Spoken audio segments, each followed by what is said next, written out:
Hey everybody, back. It's Shin Tensei, Digital Devil Saga, Session 2.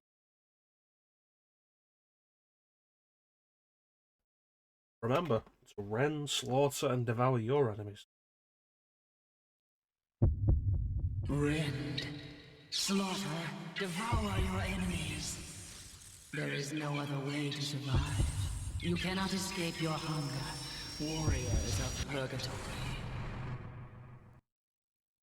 Light shine on the heaven, the earth does breathe life, free, glory and grace. May it open our eyes Hey Amanda. to the truth, Shanti, Shanti. 崩れ落ちる光る砂のかけらこの切ない痛みに似ている重すぎ I る think Chance said, back when we did this the first time, that the US version doesn't actually have this opening theme, it has a different theme. 優しさにしがみつく他人外しあの日夢見た場所へ行こう I'm with you 遠回りしても決して振り向かず I'm you Oh, well, to kill him back. forever いつまでも Alright, so let's get started.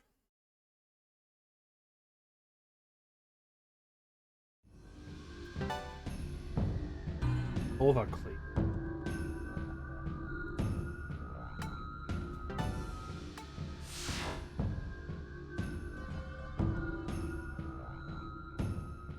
Oh yeah, I should put the game closer.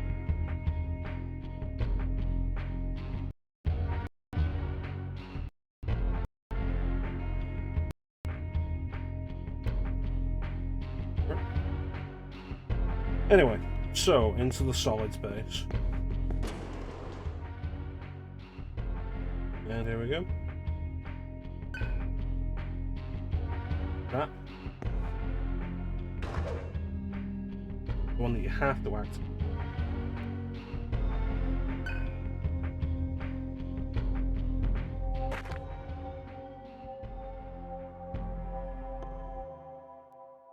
This is an unusual camera angle.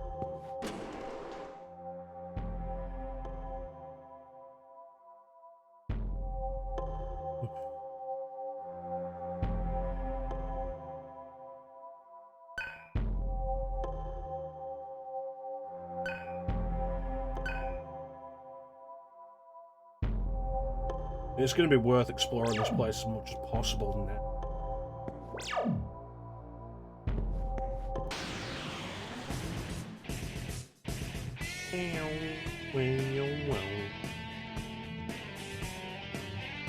I could get with these guys a week too. Not that long.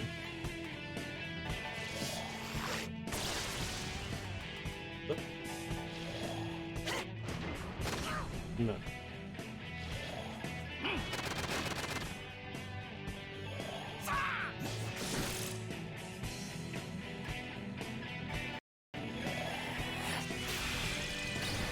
But this place was actually really awkward on the first run.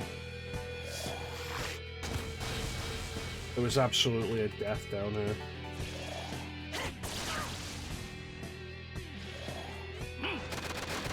That was due to charm though.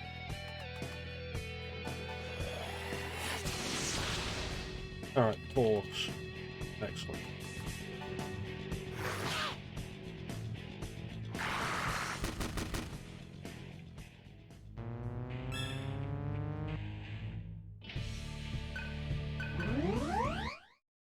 Alright.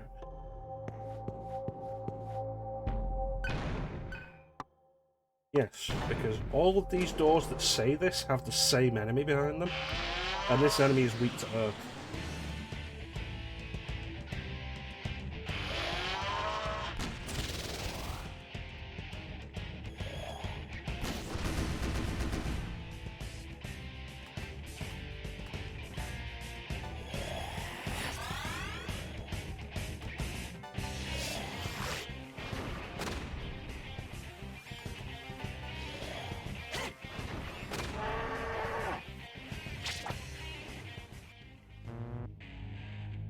Alright.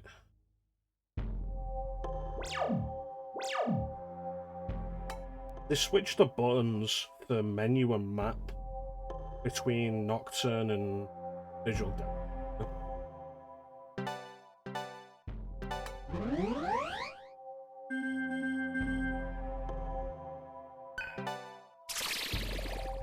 So in Nocturne, the map is triangle, and circle is reorient the camera. And in battle, auto is triangle, and go back is circle. But it's reversed in Digital Devil Saga for some reason.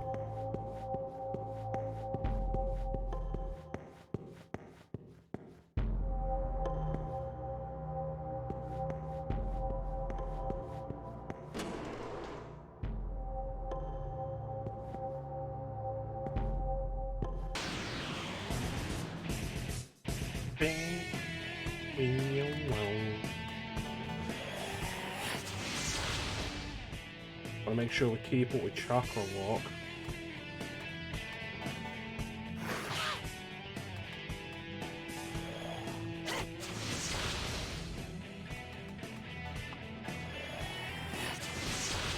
Far too useful in ability to just... Oh.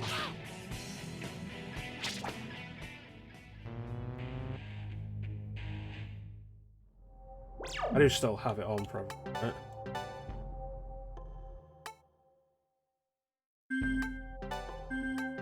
Yes.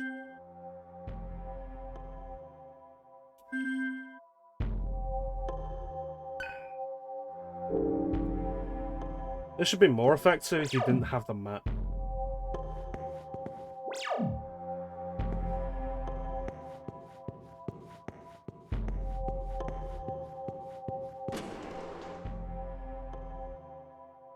Because it just, whenever that happens, it just turns you around. But you can see that you've been turned around on the map.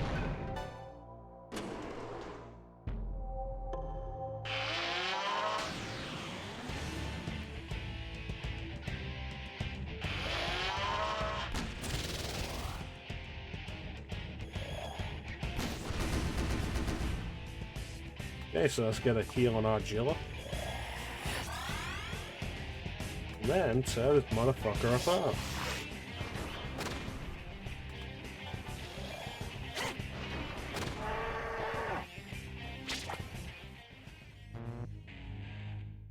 Yeah, as soon as you find out that big guy's weak to earth, like, he's not even a threat anymore. You should have terror at this point. For all your party members, it's easy enough to master all the base level. I think all the base level or most of the base level magic skills, just through running through the Maribel base.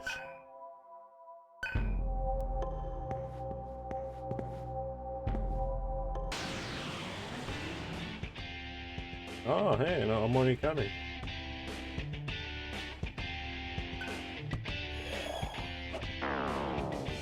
I hate these things.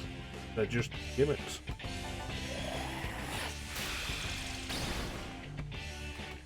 They're weak to one element. What that element is changes. And it's about getting lucky and hitting the right element before it decides to run away.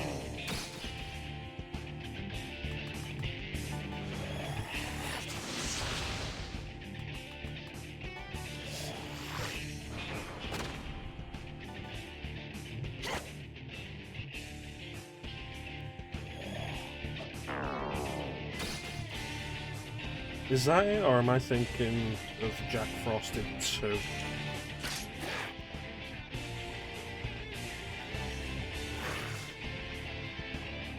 Could be.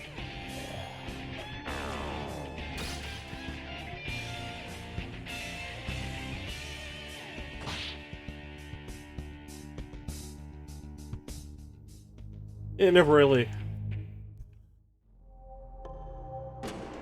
amazing enough to worth worrying about.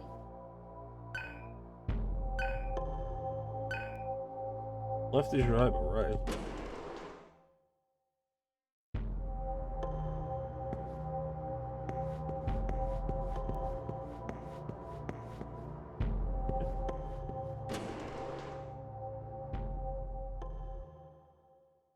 Dead end room.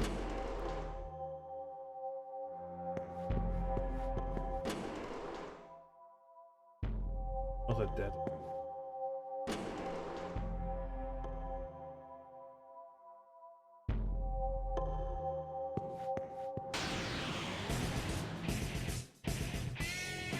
Oh, Necromarters. The bane of my existence down here.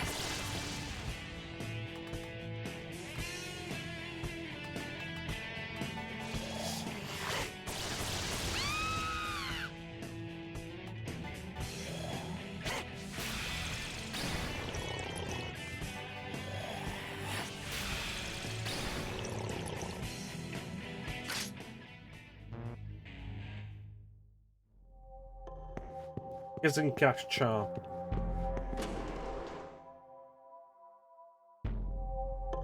And as any long-time viewer of the stream knows, charm is probably my least favourite status effect.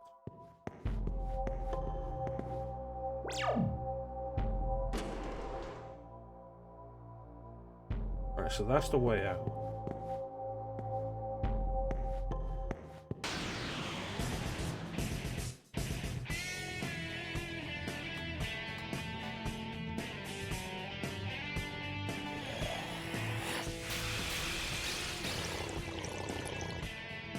Worth it.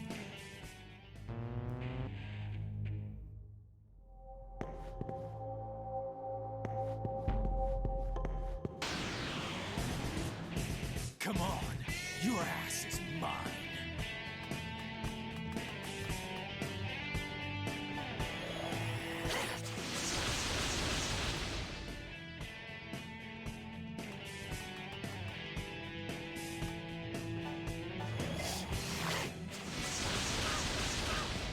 I appreciate the fusion skills in this.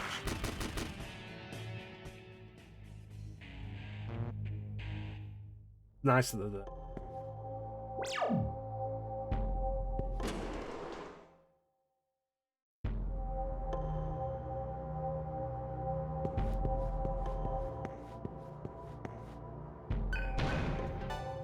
I don't know.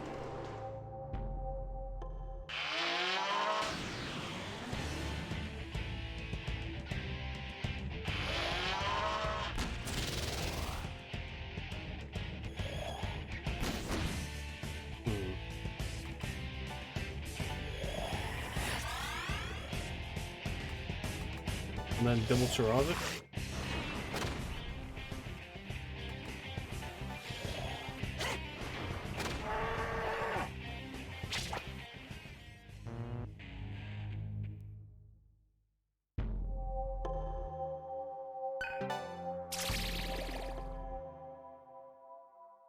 Survival gems, always useful actually. That's not a lie, I know it's useful for this part of the game. No, revival gems are always useful.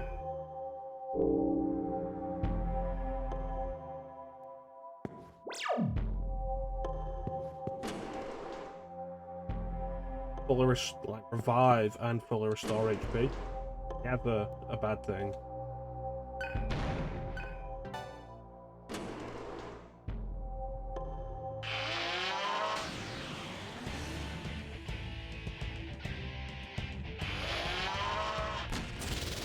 Every fight.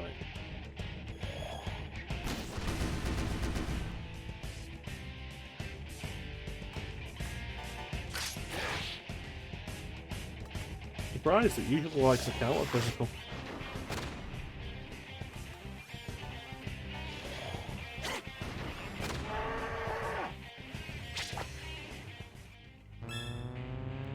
Level 15 for heat.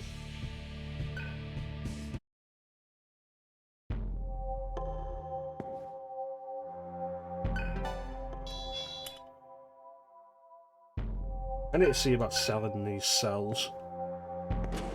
They're good for nothing but money. And I want those higher level mantras.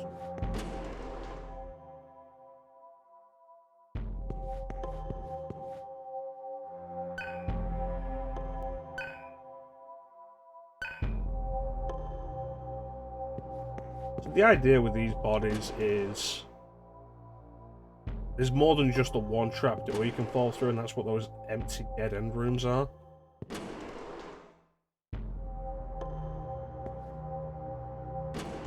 Once you can land through other trapdoors.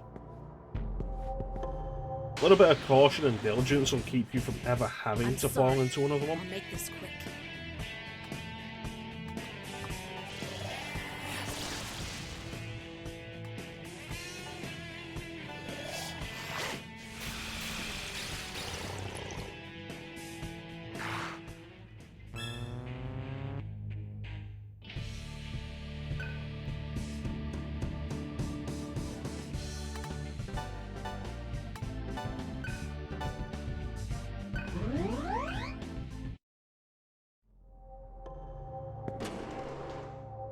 But in case you do keep falling down them, that's what the bodies are there for, to give you the hints.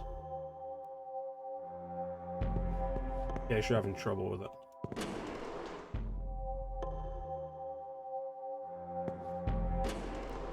But as we've seen as well, there's stuff down here worth having.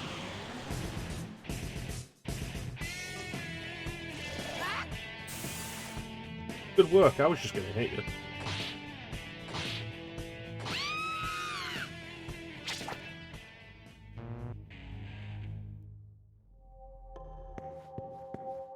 There we go.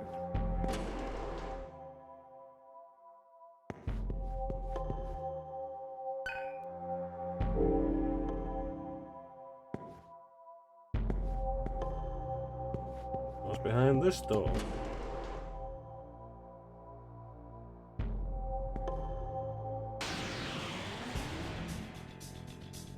Ooh, ambushed.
Oh, well, I wanted to press. This is why you always navigate the menus with a D-pad. Always more precise controls.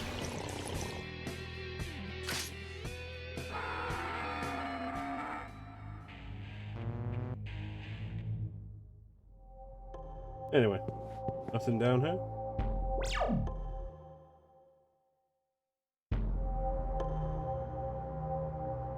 That is all of it. Now let's get out of here.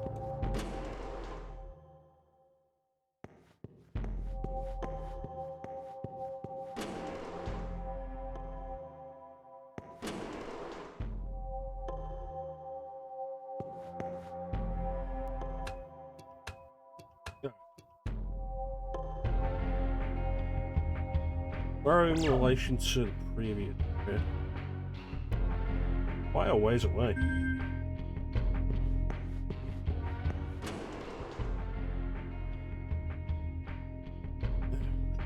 I remember this. This took a while.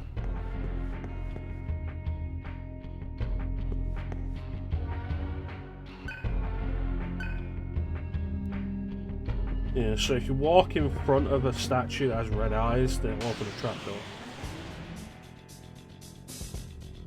You suck your by an archangel. Mage combination.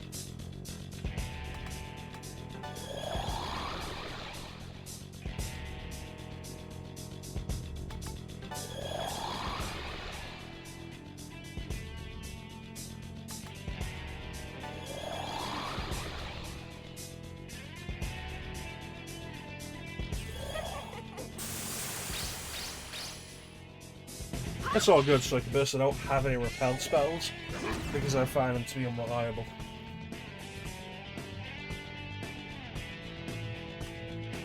What do I want to use?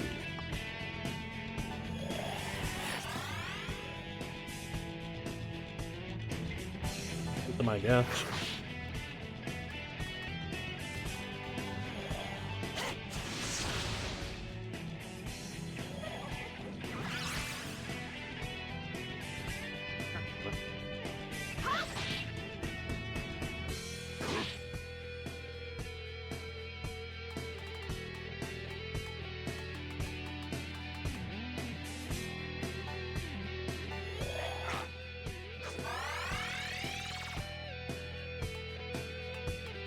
Another one on our Jilla. Don't need this shit.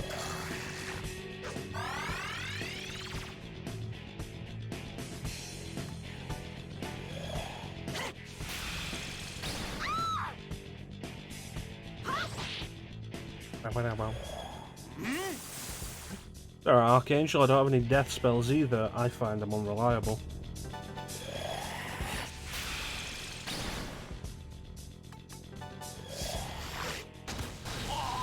Just gonna throw everything at the wall and see what causes weakness. There it is. And even shocked her too. I always appreciate that.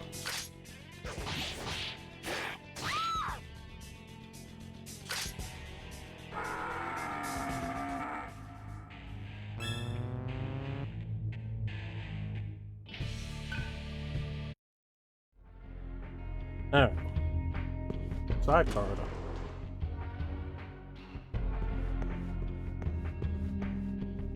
Large common terminal.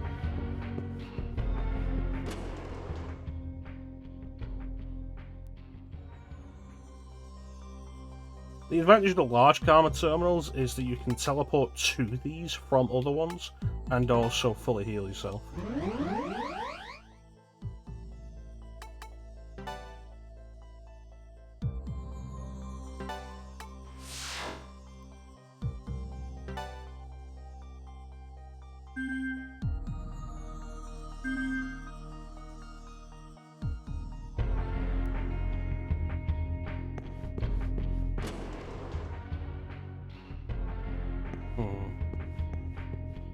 Gotta be really careful about the red eye statues, because they can just be waiting for you around corners or through doors.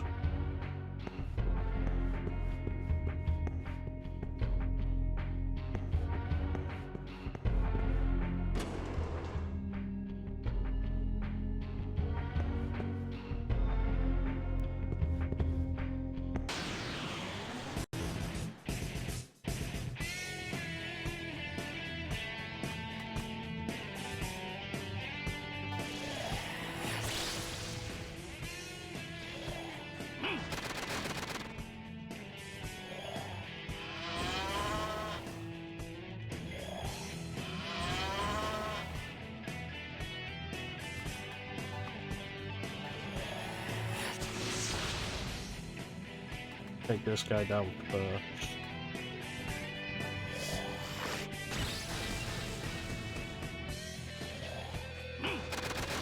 Repel fire and electricity?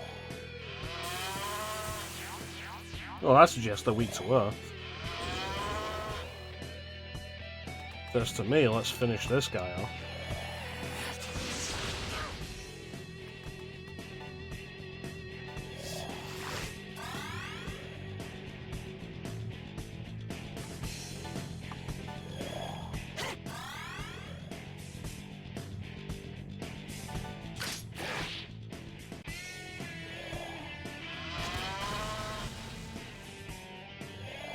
Good work using fire on the character that resists fire.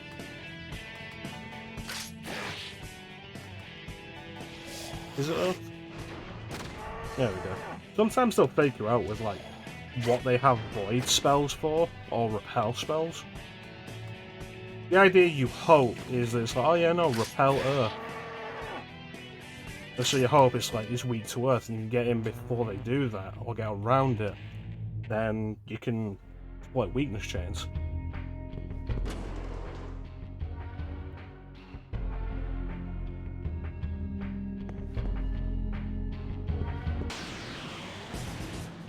Not always the case.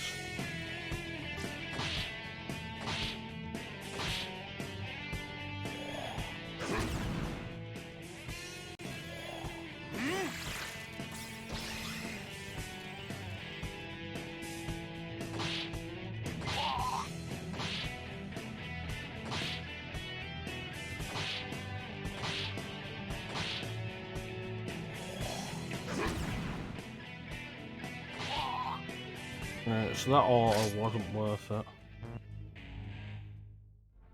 How are we doing?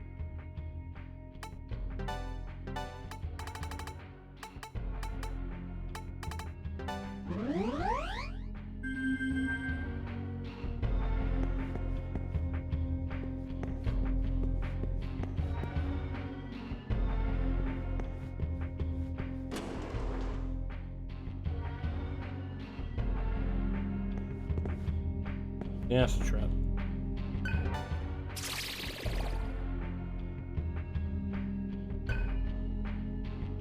Pretty valuable, chat.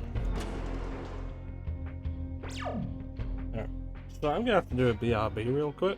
But we're definitely gonna continue with this. I'd like to get through the Solids base today. Which feels reasonable considering we got through all of the Vanguards and the Maribel's base last time. It feels reasonable we could do this time. But yeah. I'll go anywhere.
Yeah, we're back.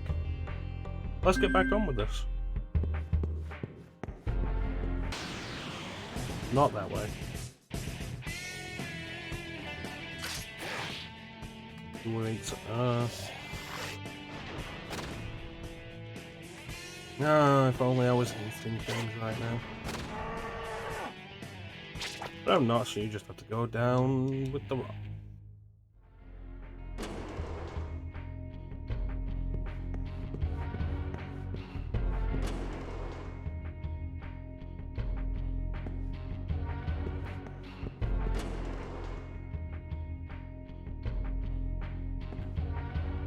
Very careful.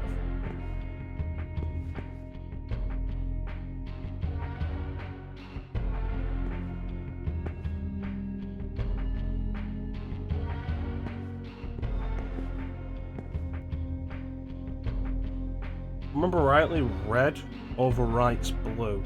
So while that looks safe from this angle, it's actually not.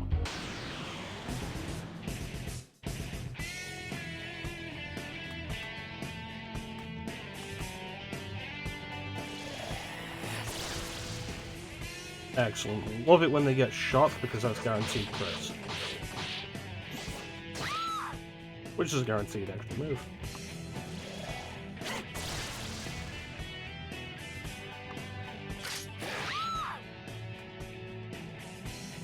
A bike horn.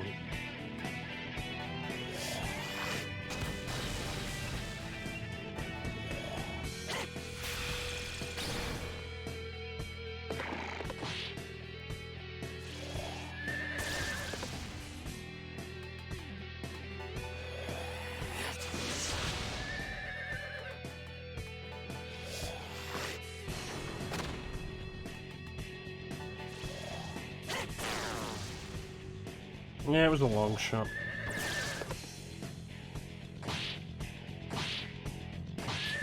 Worth it to be sure, though. Anyway.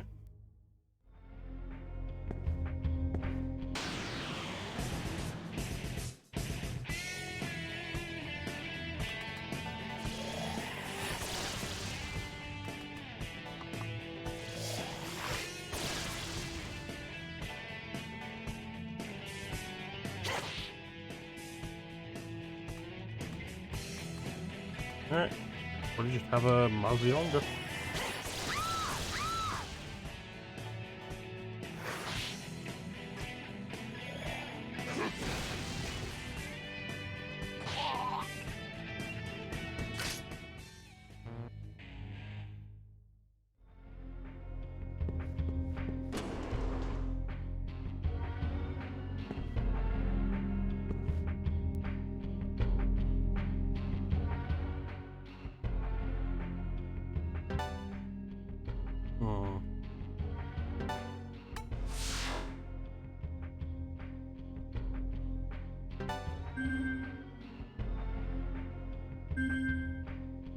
How much cash are we on?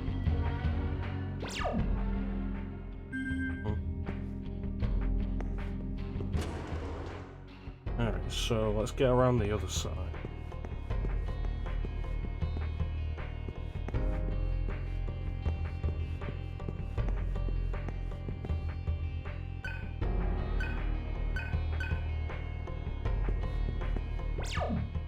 That sounds like something I should probably heal for.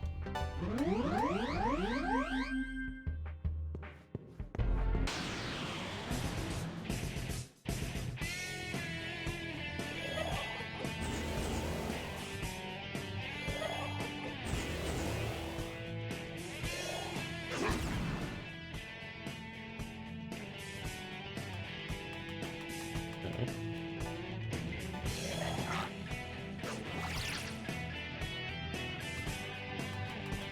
Anyway.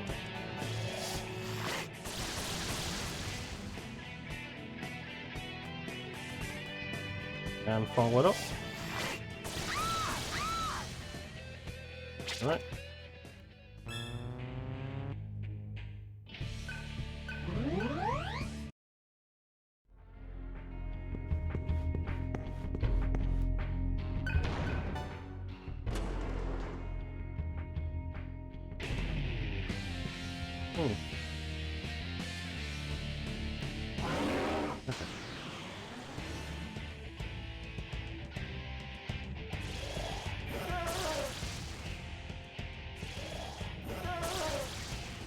simpler than that.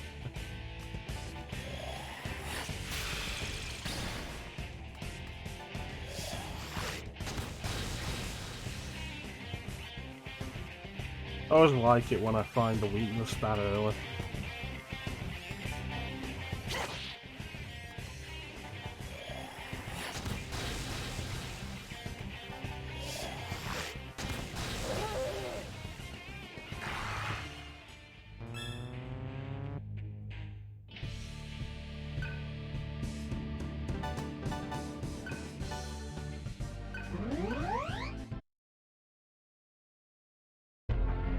And this should have what I'm after.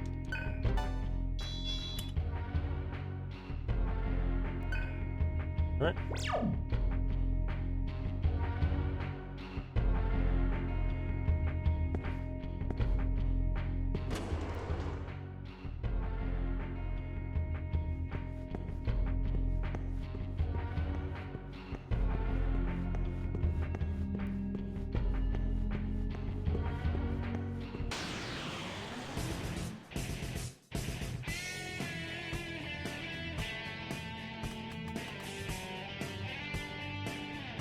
No, because Bicon's.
This way.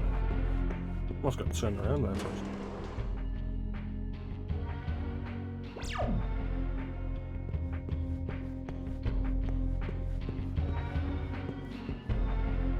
Worth remembering this exists there.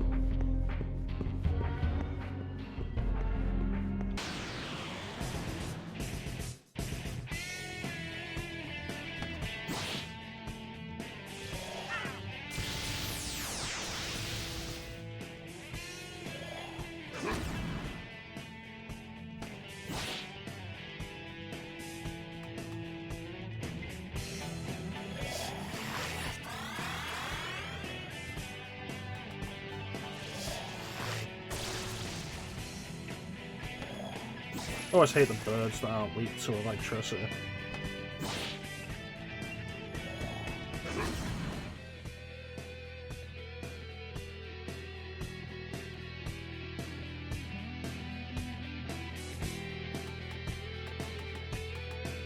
I should really stop by a shop.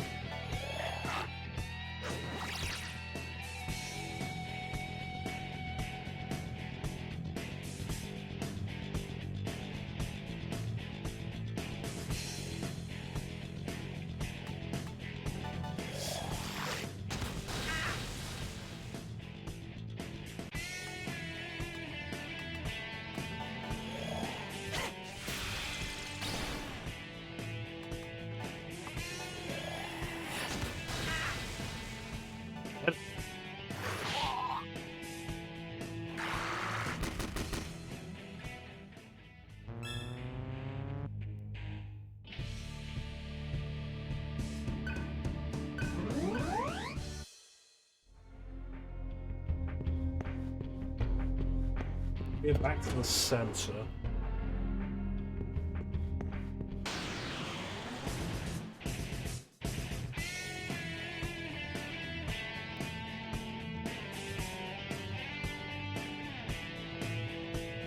So we have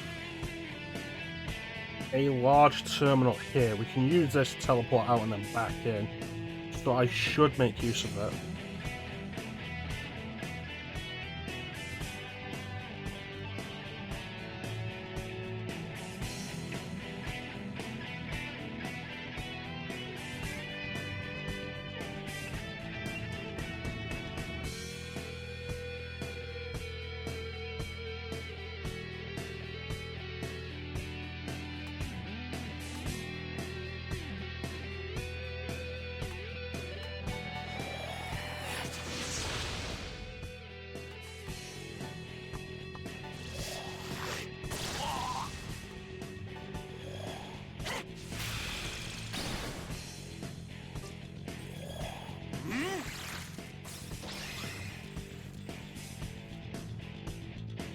Oh yeah, hammer is percentage-based attack, isn't it?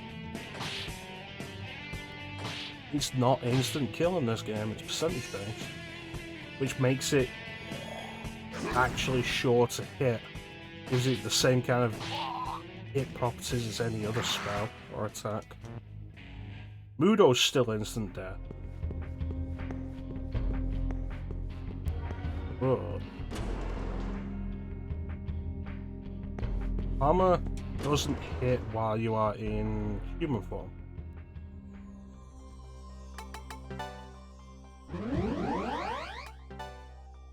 I cannot teleport out of here. Damn.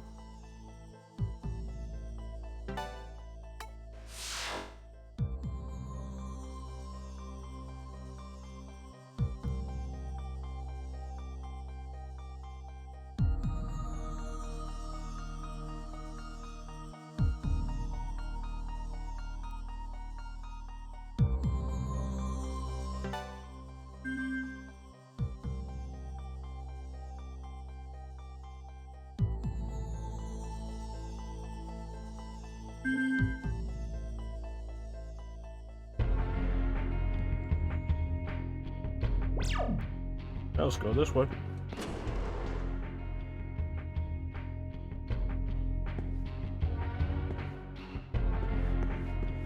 Gotta make sure to check your corners before you go anywhere in this.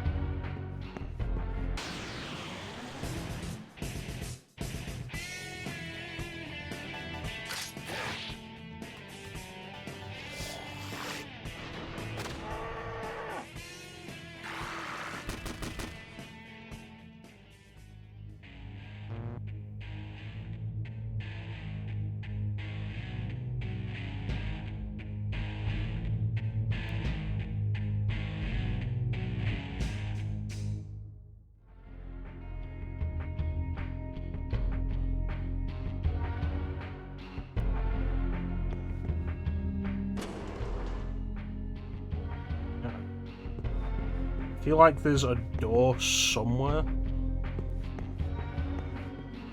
that just takes you out right into the path of one and you can't avoid it once you've gone through that door. Are angels weak to guns? No.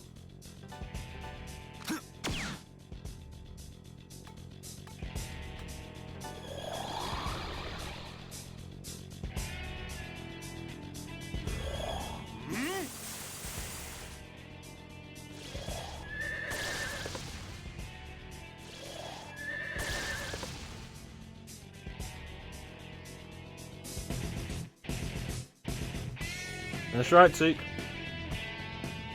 OG and Digital Devil Saga.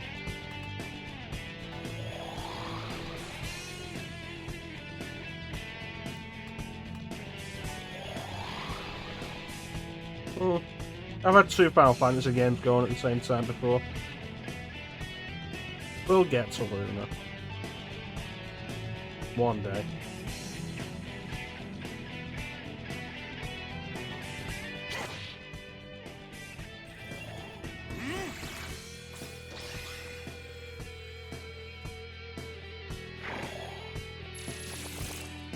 So I noticed on your backlog you have like every version of the original Luna listed as an option. The Silver Star on Sega CD, Silver Star Story on Saturn, Silver Star Story Complete on PS1, and Silver Star Harmony on PSP.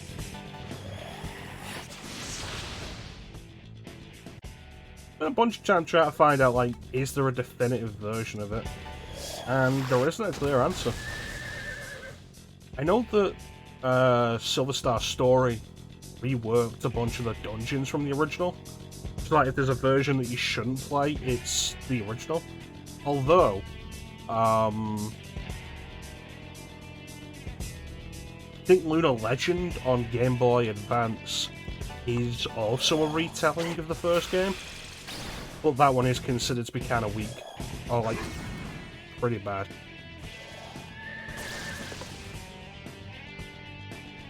God damn you.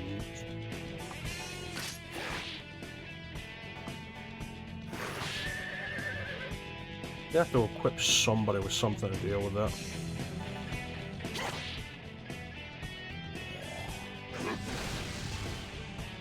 It's kind of frustrating at times. You try to find, like, is there a best version of the game to play so I can just play that version?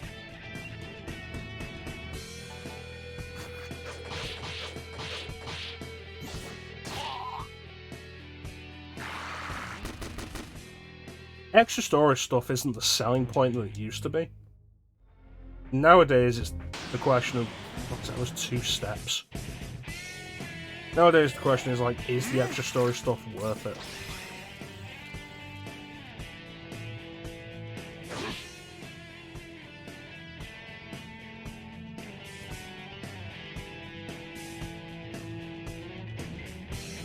Yeah, I've heard the GBA version just isn't good.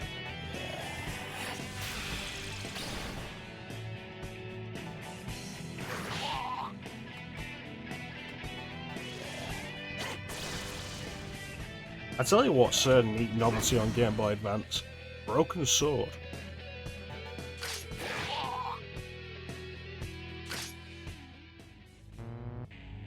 Pretty neat.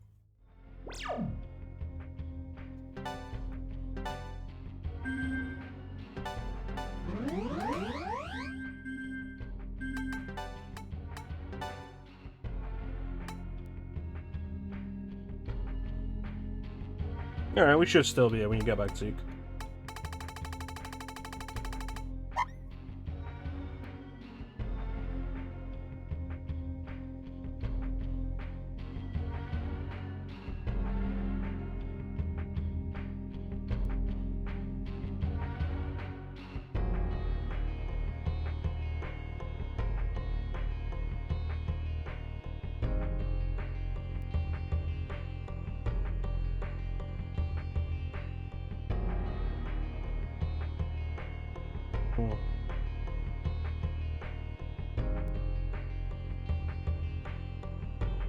Anyway.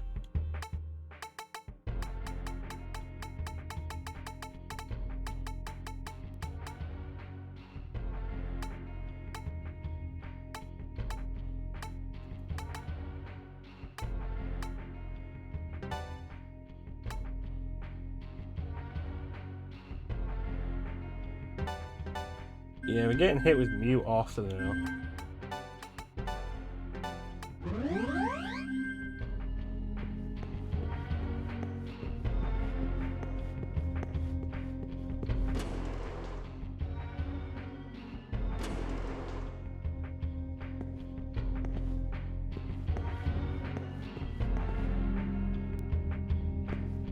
Don't like that.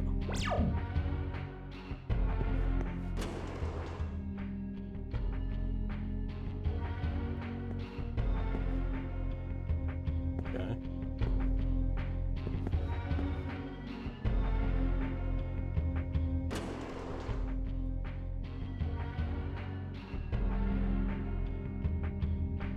All right.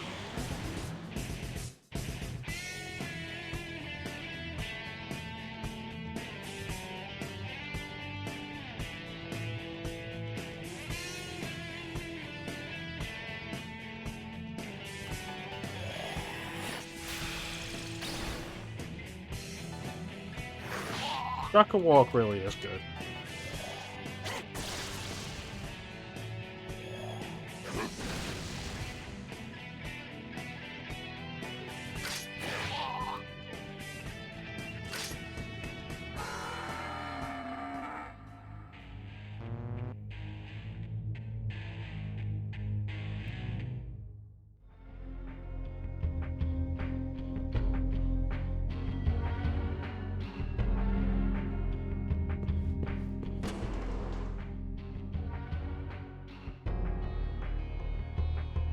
Yeah, awesome.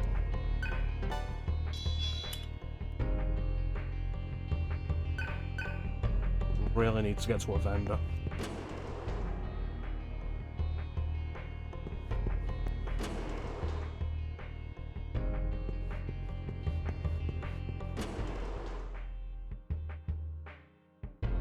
Empty box room.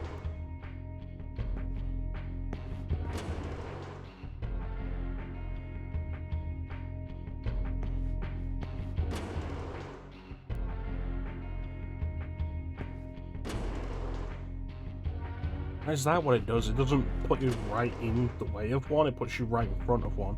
So, like, don't hold forward. That might be it. Earth.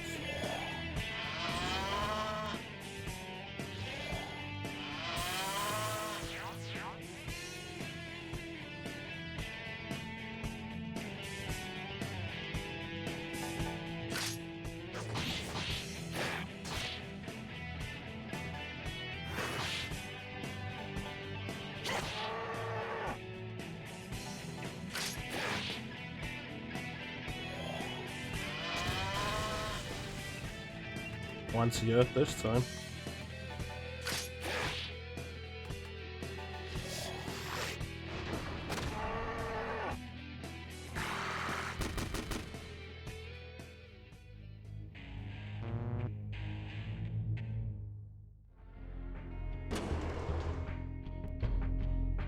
Yeah.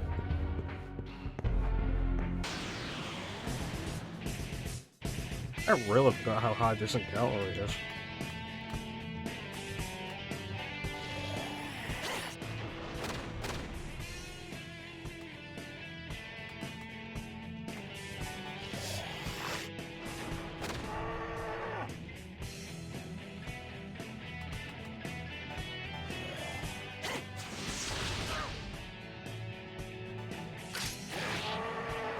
Awesome.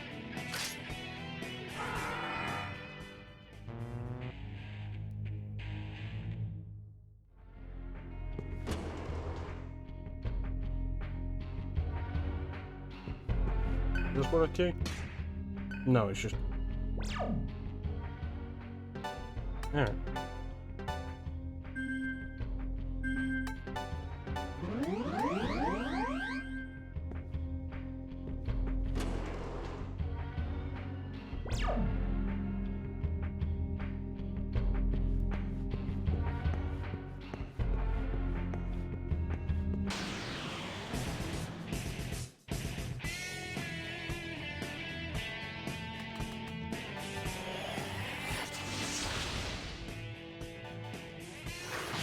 Yeah.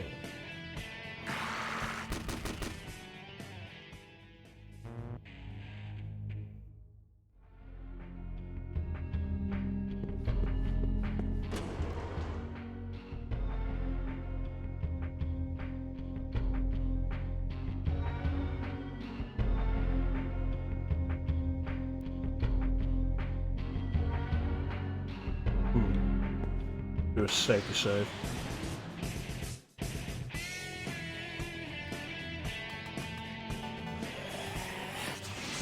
That's a 1.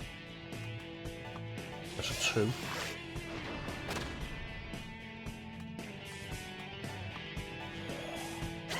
That's a 3.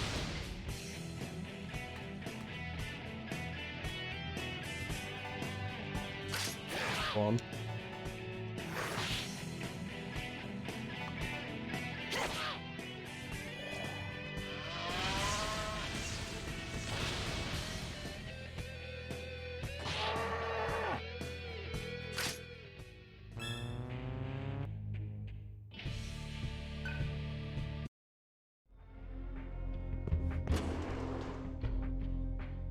Done lasts outside of battles.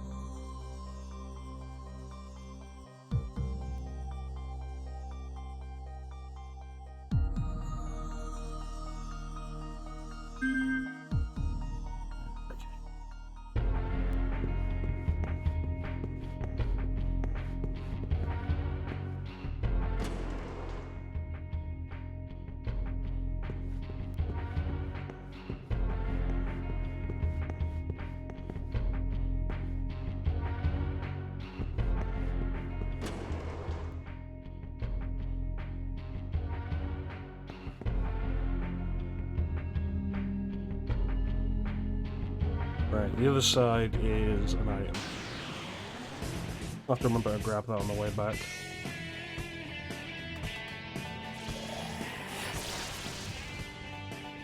Better.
He'll repel you.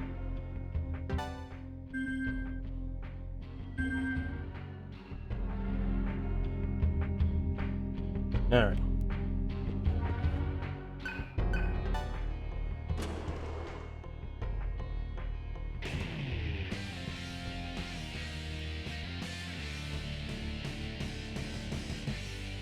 I got Janana's just wearing a thong with like assless chaps.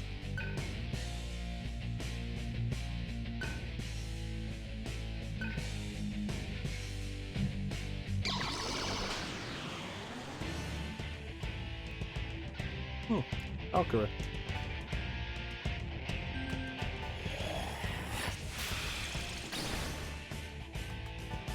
What do you repel?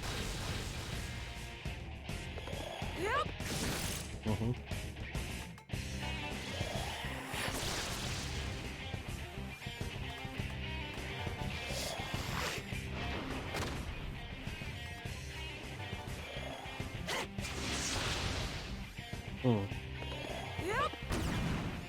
Nasty.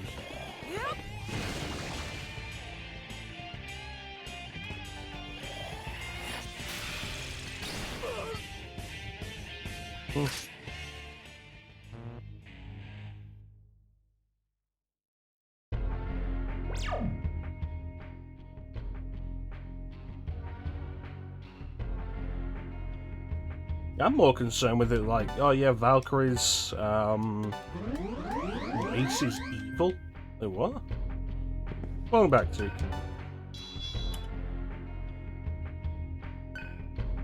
Alright, so that's all the stuff we're after.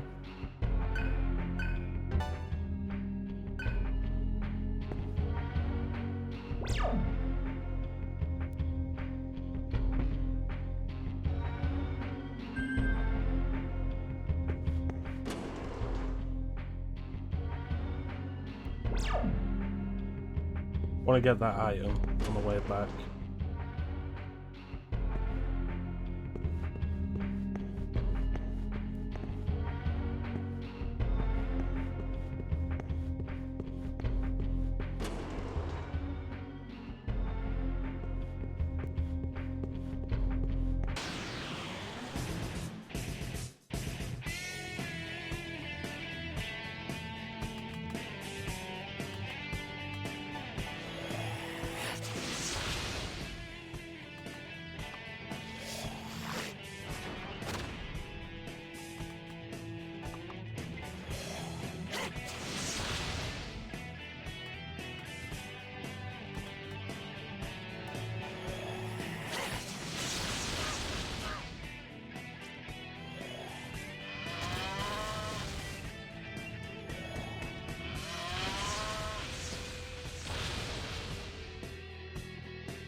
Alright.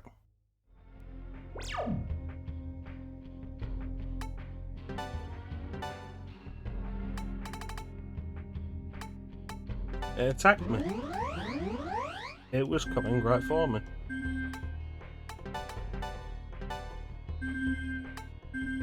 New bullets have been nice. It was vicious. It has to be put down.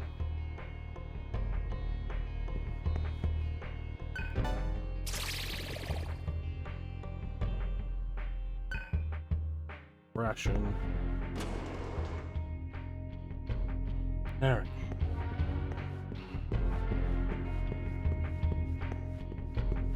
I don't know, like, definitive versions of games can be an interesting thing, especially when you talk about old games. Because, like, the way old games have been released and re-released over the years can be wildly varying in quality. It's like I would say there's no definitive edition of... There's no definitive version of Final Fantasy VI, because each one has something over the others.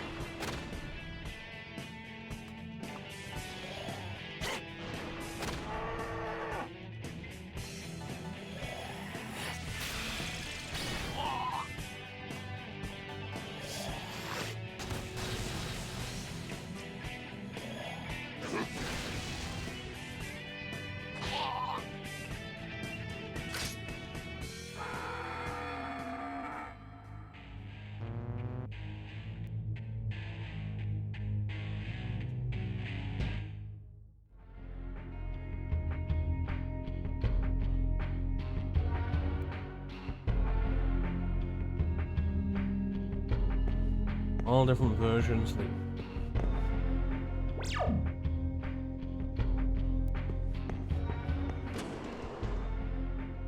I mean, if you take out the possibility of fan translations, it's a lot easier for the earlier versions. With FF1, it's like PSP or Pixel Remaster, I guess. Though GBA is absolutely fine. Just pick the PSP version at slightly higher fidelity.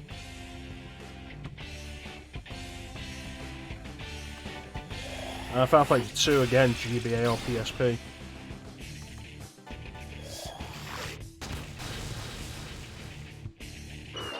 Final Fantasy 3, if you want to do like OG style, it's Pixel Remaster. But your choices, if we're not talking about fan translations, are Pixel Remaster or Remake. Or it's either Remake or PSP or Pixel Remaster. With 5, like GBA or Pixel Remaster.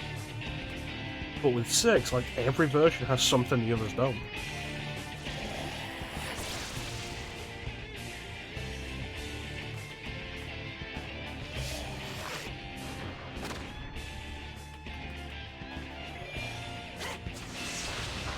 There it is.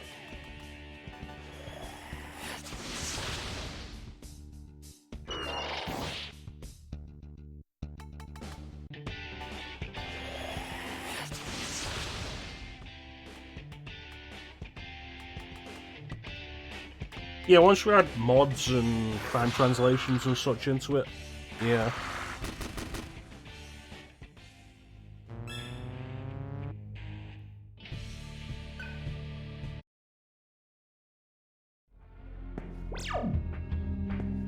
Get anything out of that.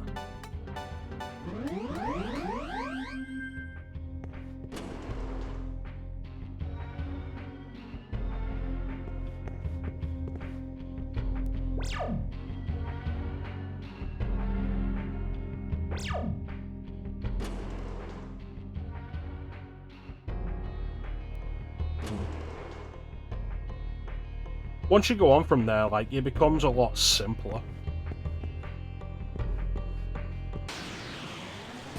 Like, definitive version of 7, PlayStation. 8, PlayStation.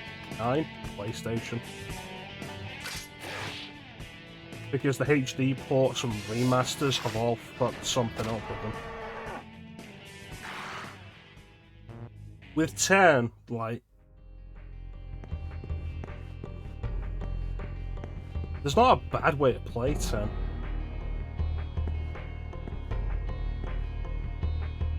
But, like, the more recent version of the HD remaster. Yeah, with mods, yeah. Like, it's fine. but without mods. And we can't take mods into account with any of this stuff.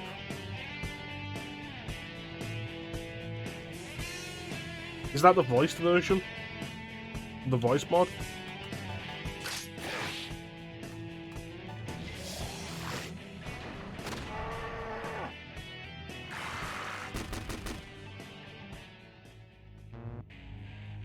Among other things, yeah.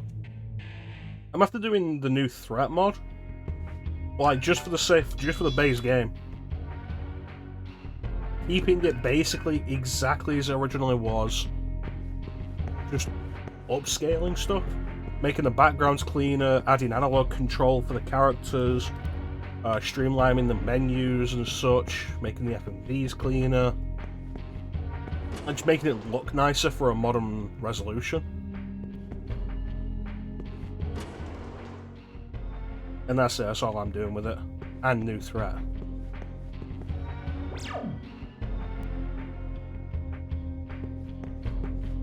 But yeah, outside of mods like PlayStation, because the HD ports are like really not that good.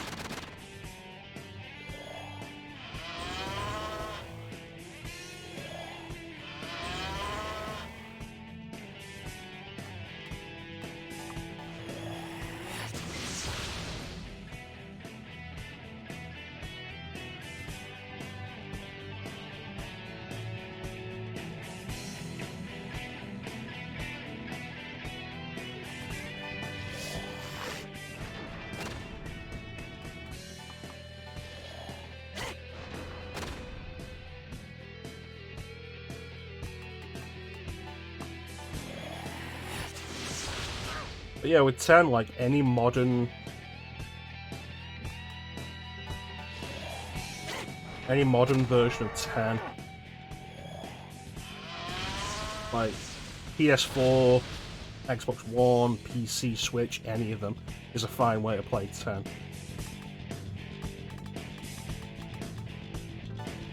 Same with 12, like the best ways to play 12. And then after that, they're just modern games. So...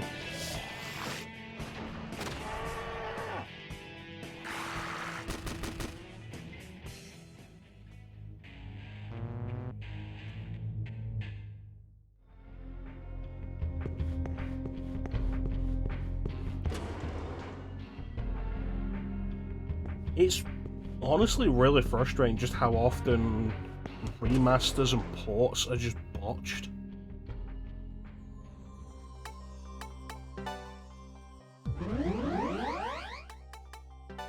It shouldn't be something fans always have to fix.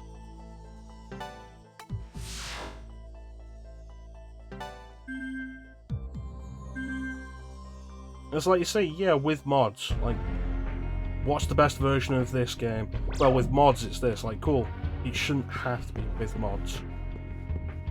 Best version of FF7, with mods it's the PC version, because it cleans it up, makes it way more presentable. But it should have been presentable without the mods.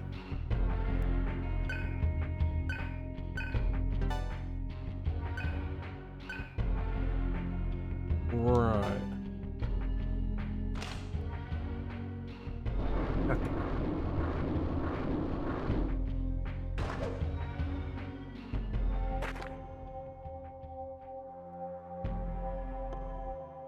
How far am I?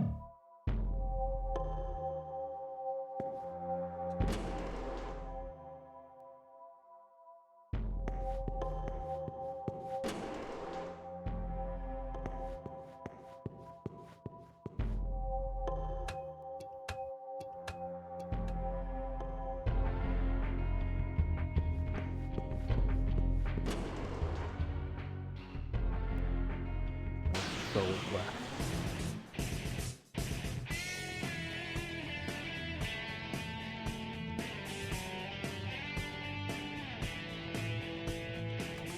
There's the Karazi. Karazi.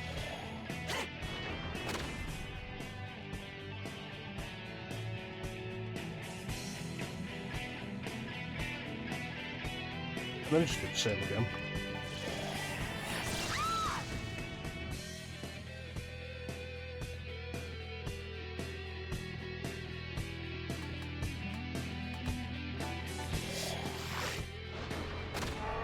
And we go back to the Nocturne HD remaster, and like, it was a poor showing that had to be put into any kind of state worth playing through multiple updates. Even now, it's not worth the full price they demand for it,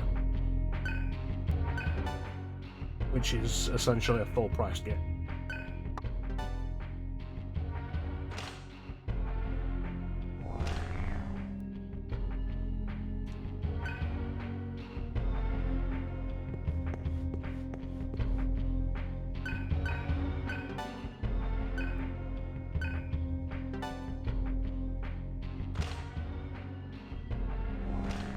Awesome.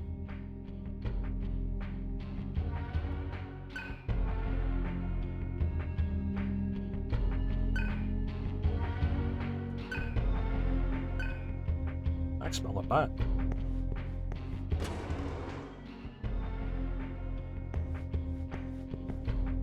Are we done with all the traps?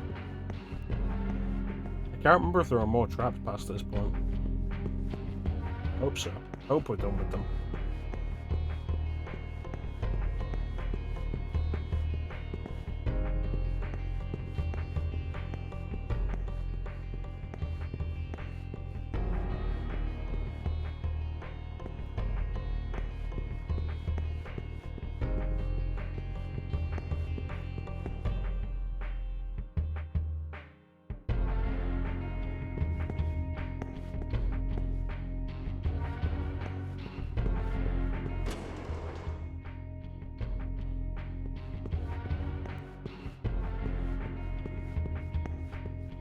Long and along the road.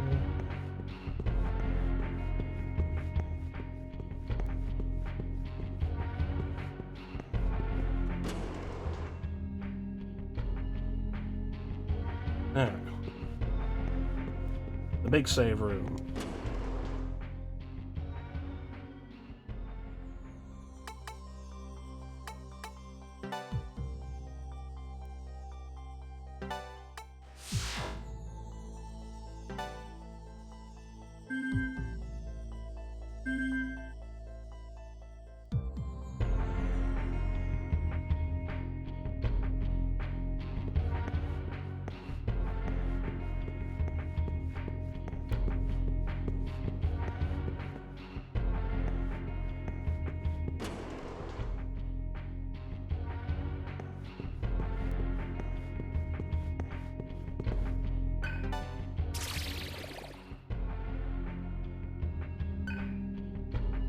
I said earlier, revival gems are always good.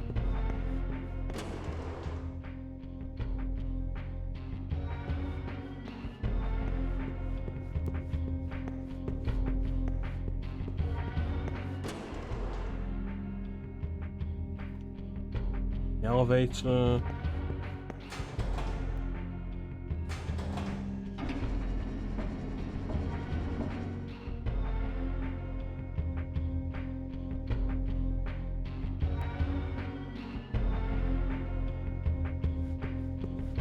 There we go. Yes.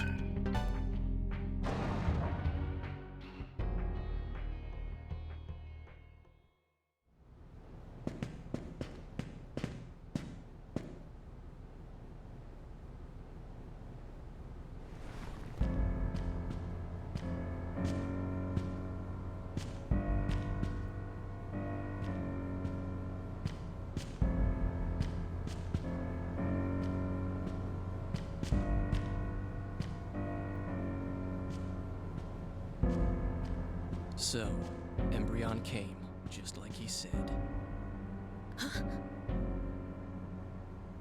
Bat came squealing to us. Like a little bitch. Mick has probably devoured the Mirabelle's leader by now. You what? That bastard!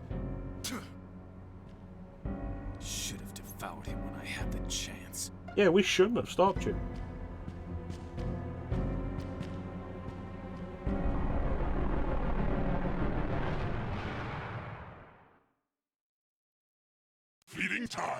like a lot of what goes wrong for us for a good while is direct correlated to not killing back when we had the chance.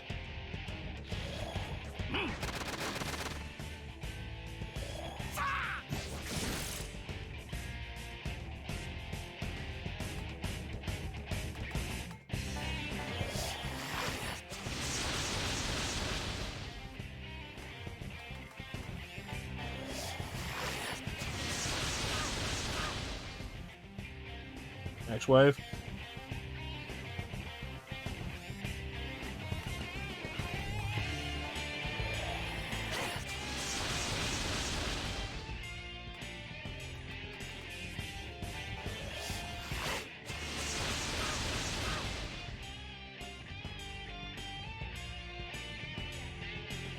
Okay.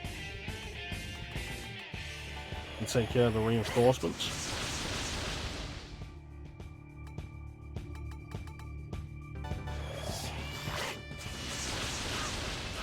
See how big you are without your help.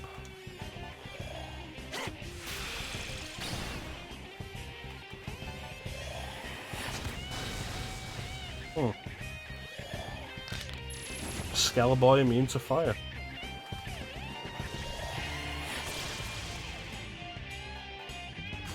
Perfect response.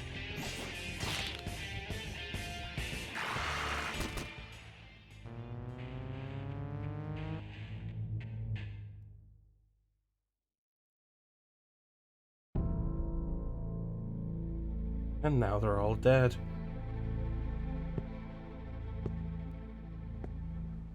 We're required to obey our leaders by law. How could he betray her? I'm not surprised. Following an incompetent leader tends to get you killed pretty damn fast. Hate! So what now? You want to run away like sissies? Surf, we can't leave Janana. Let's rescue her.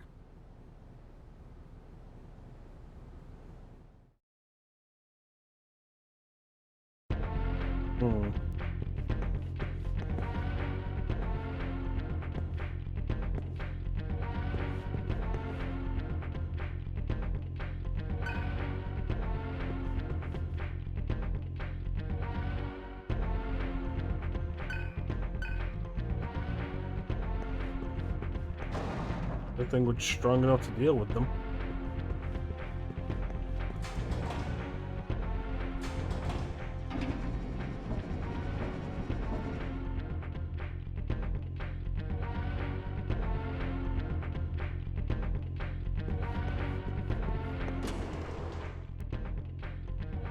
Upstairs.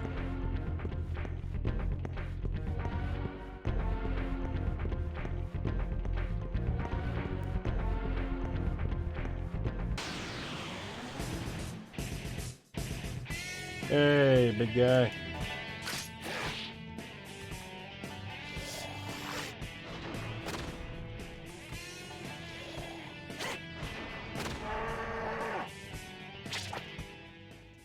Fuck is worse.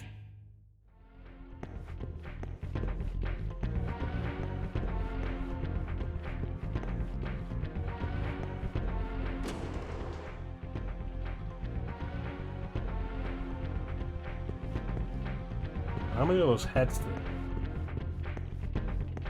There's a vendor there, though. I should really make use of it.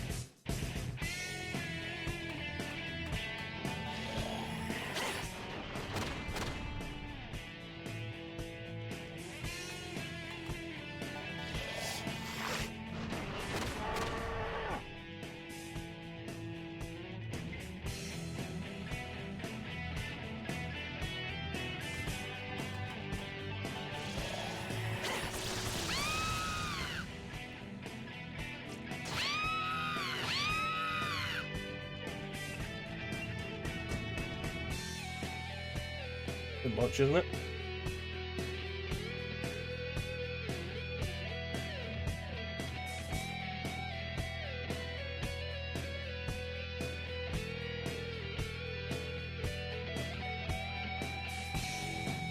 Yeah.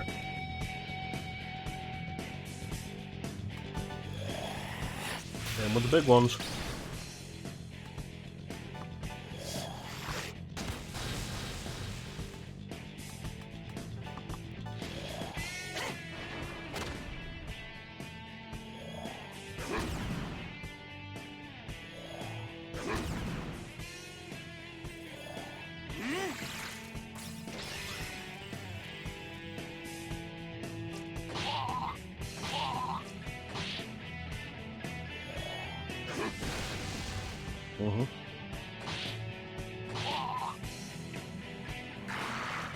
And now you're done.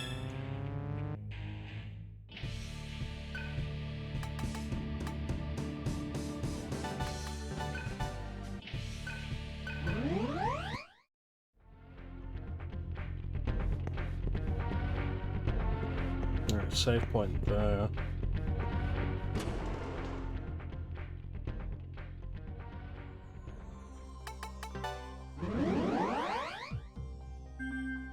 Stop off at the vendor, then come back and save. Got any bullets?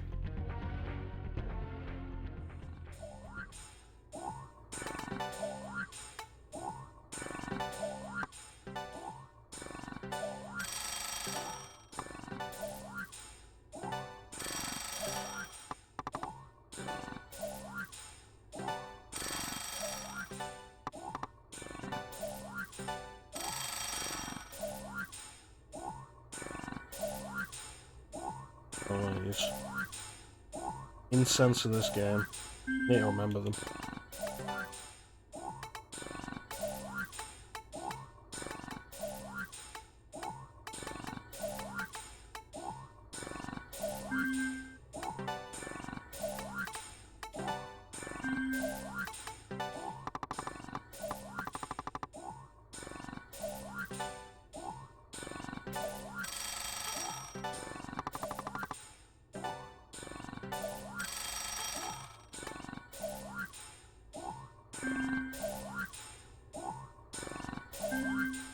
Alright. Let's see about getting some mantras for the others. So they can actually be growing.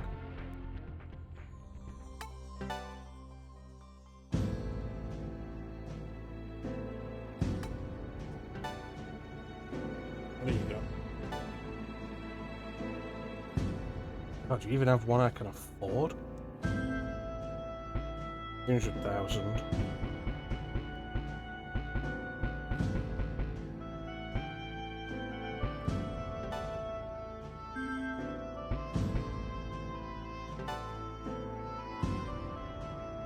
Karma.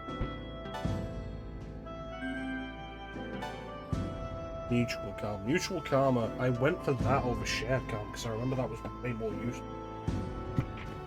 And once our party consists of more than 3 people, it's worth having it equipped on anybody who's not in the party so they still get everything. It's going to make grinding so much more simple.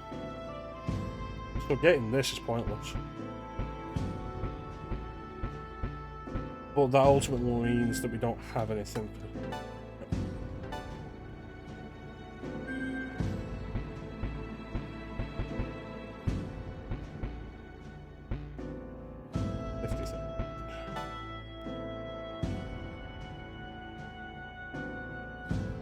Can you believe I got through Digital Devil Saga without buff spells? Without using buffs or debuffs? Crazy.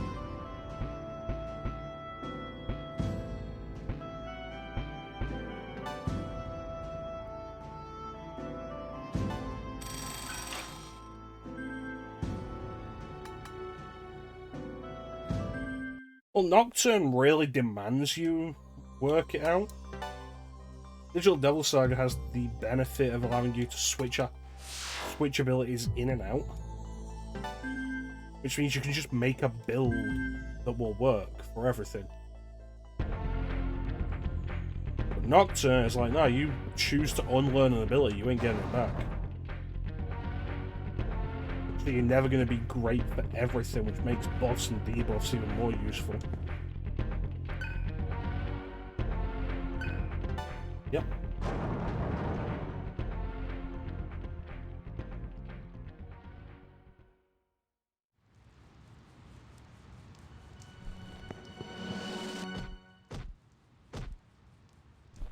Did you really expect to beat me on an empty stomach?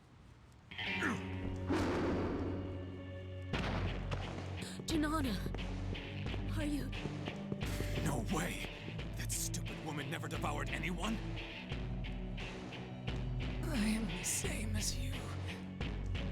I won't kill needless. And here we see the ultimate problem with refusing to eat. Janana.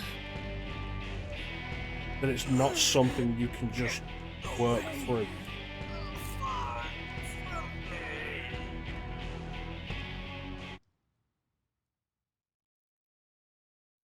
La la la la la la la la la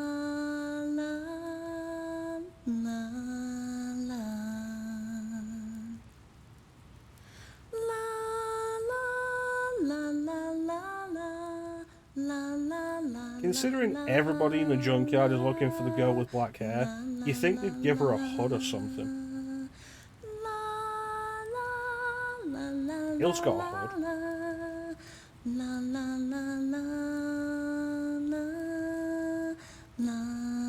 Yeah, there it is.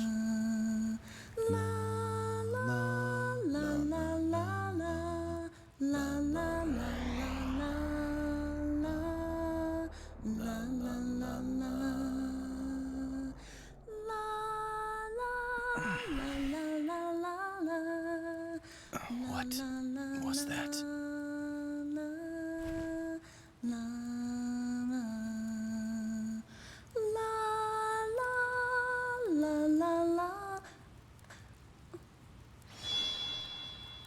Everyone, run! So I like this as a concept, like you can't just overcome hunger through sheer force of will.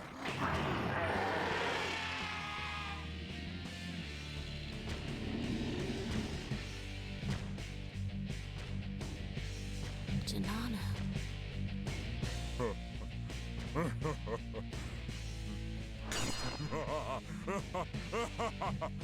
So, she's turned all demon now, eh? It's probably a bit early for supper too. Seems like anyone who has the power ends up like that sooner or later. It started happening to some of my men, but they sure tasted good going down. Serves them right for trying to gang up on me.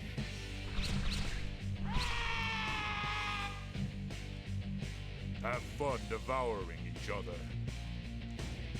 And I'm gonna go snack on whatever soldiers that stupid bitch still has left.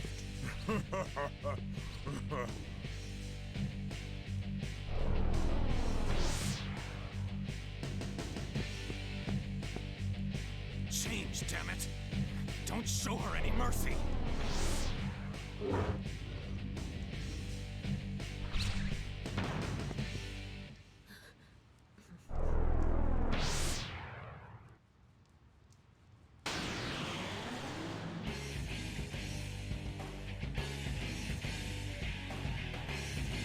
If I remember rightly,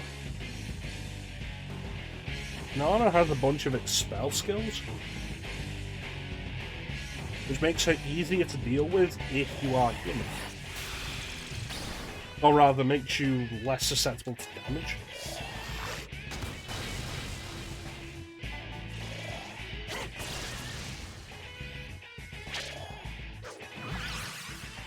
God damn it.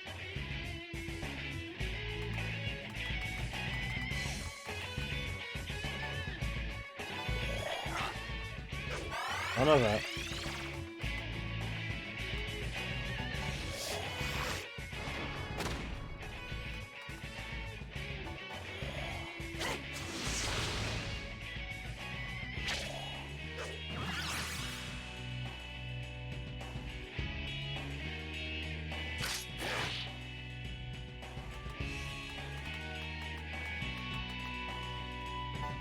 I have a huge amount of these, so I'm going to need you to stop that.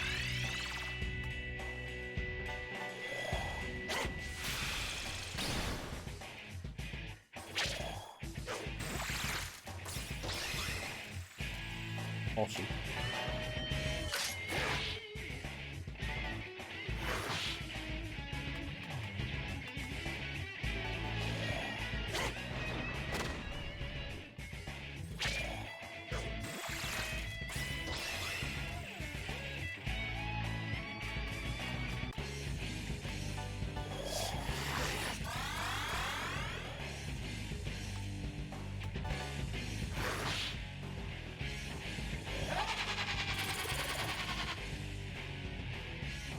I recall unicorns being a problem.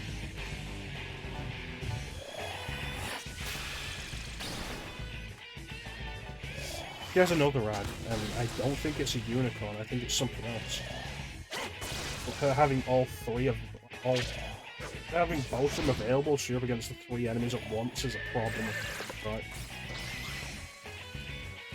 Like, enough that you really want to deal with them.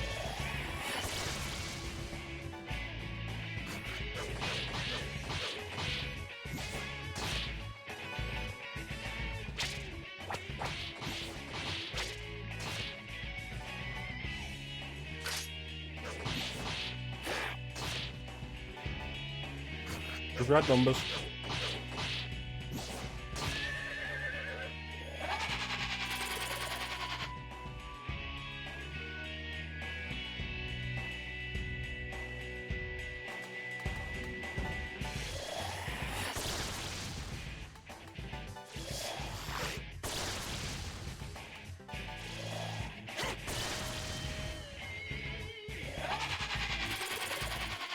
Oh, it's 2 unicorns.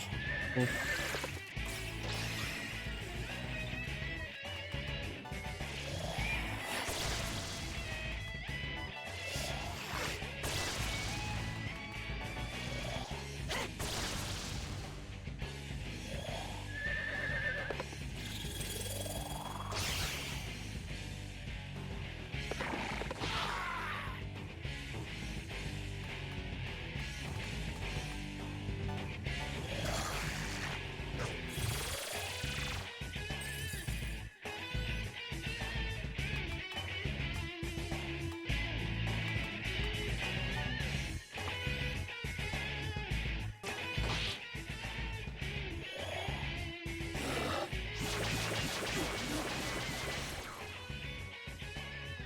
Press circle to go back. Circle's auto in there.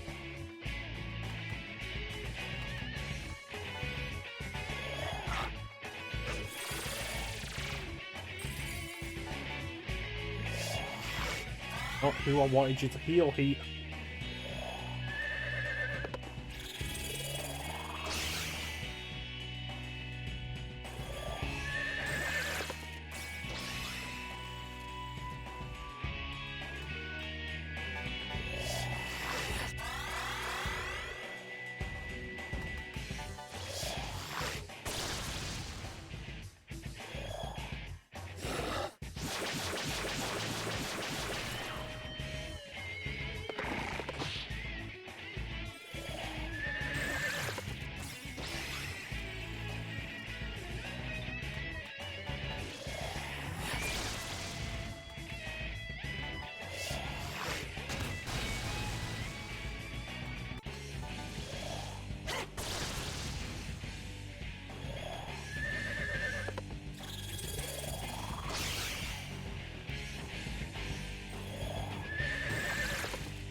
Cannot rely on Argyle again a turn.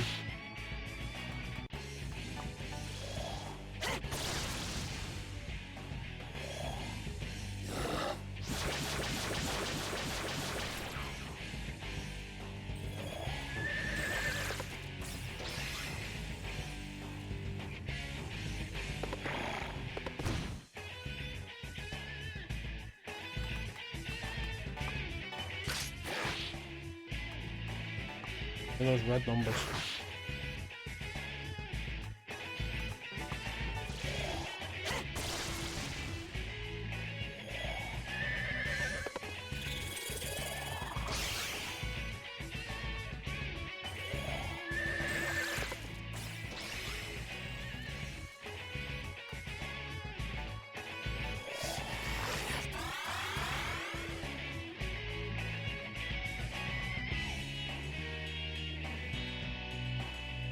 What about our Jello equipment armor?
This is definitely the first point of hitting where like higher levels that we'd have through natural grinding in a standard playthrough are very much missed.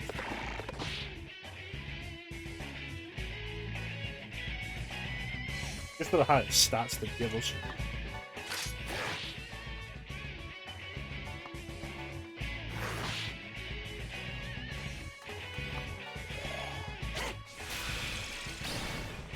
Red numbers.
Yeah, that works out. Done. Go again.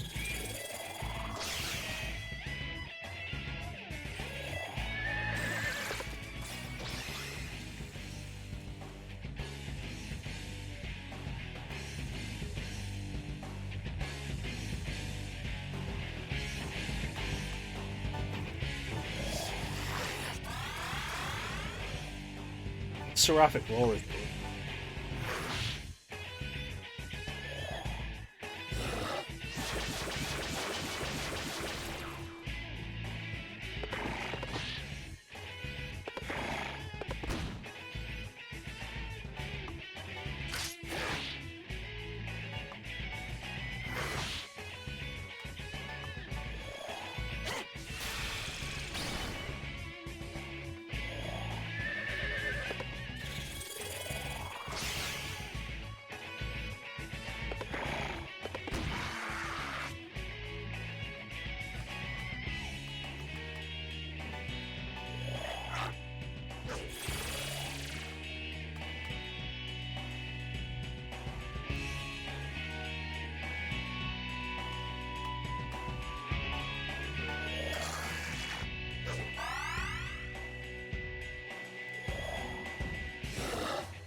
Oh, nice truck.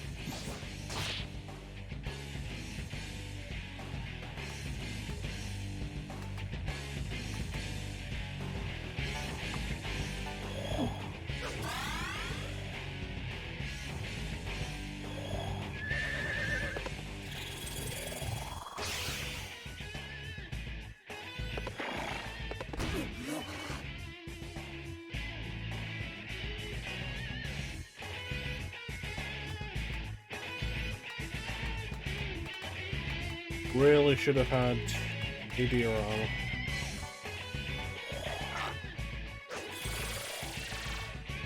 I could have just strategied it.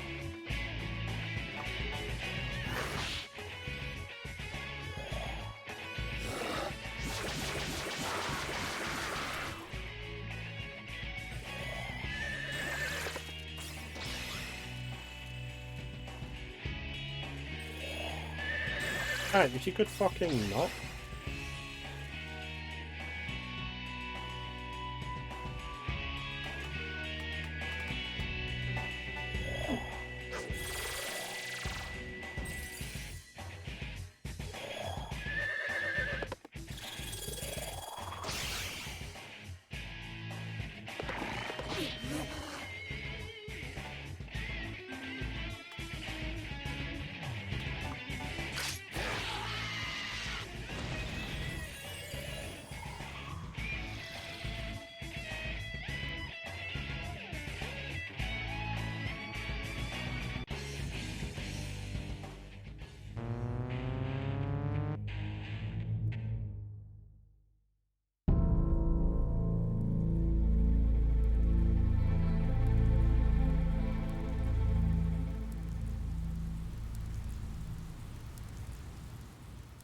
Janana.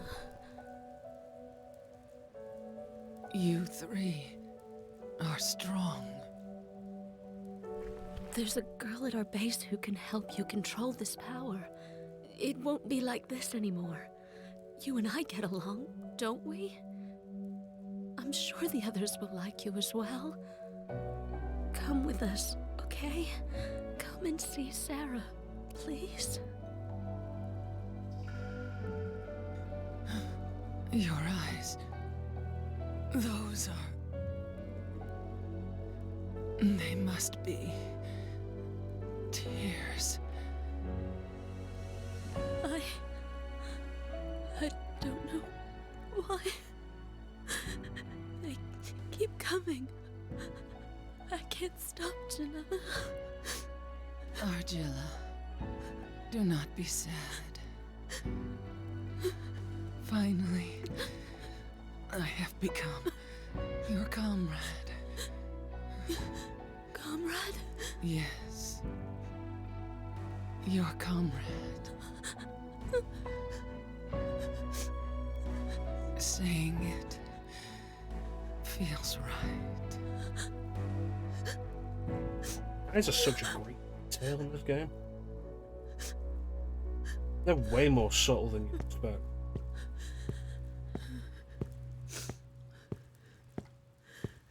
Devour her.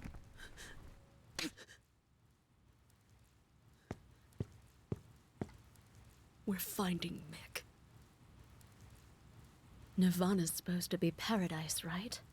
We'll return to Supposed normal. to be. Nobody will suffer like this anymore.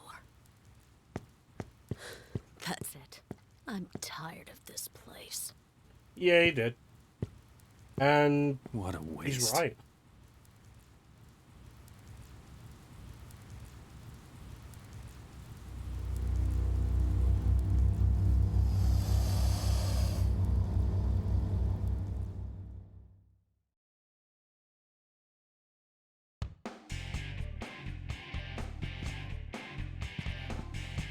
I honestly cannot disagree with it.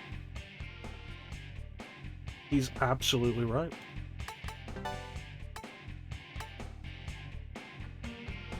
Nana refusing to eat is what got her into that situation to begin with. And Argyle has been refusing to eat as well. How long before she ends up in the same situation? Where we have to put her down because she's become a mindless beast.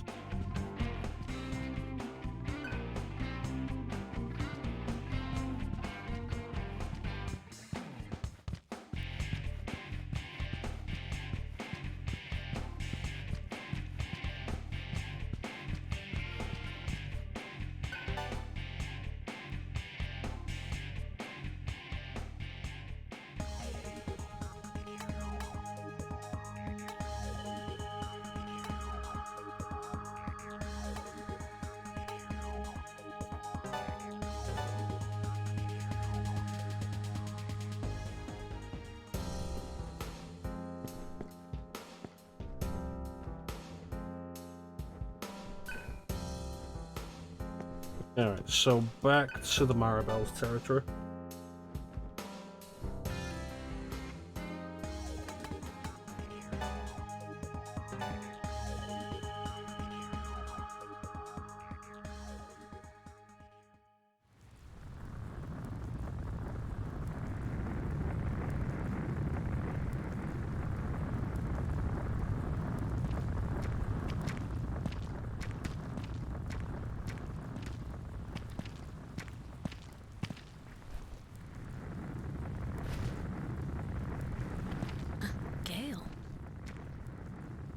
Why are you here? Sarah said something unusual. That you were in danger. Sarah said that? But how? She couldn't have known. I mean, we're always in danger. It's a war zone. What transpired?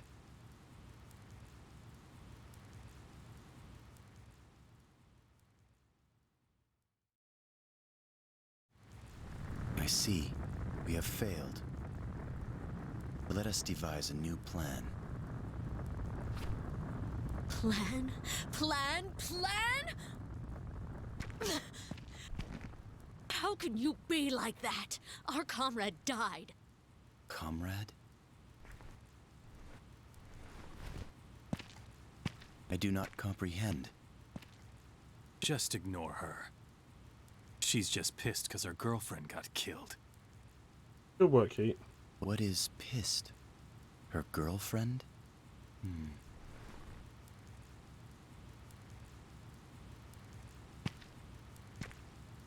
We're going after Mick. Don't try to stop us. You have a point. I believe it may still be feasible now that he has left the Citadel. This is acceptable. I will now accompany you.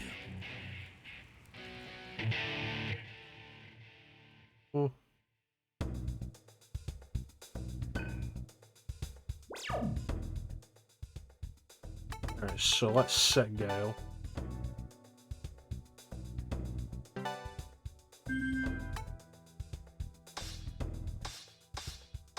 he's at level 20. We should get that efficiency.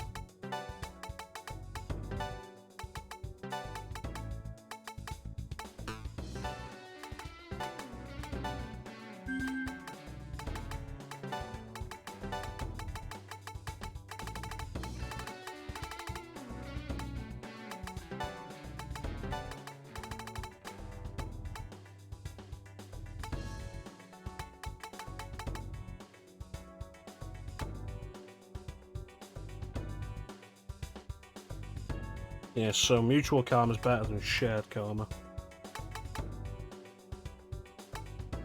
Chakra walk.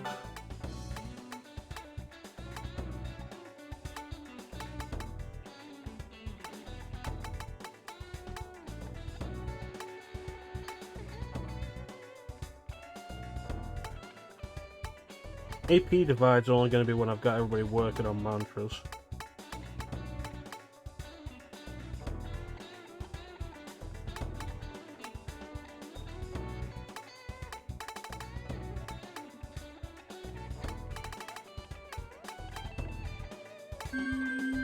What is Gale's weakness? Electricity.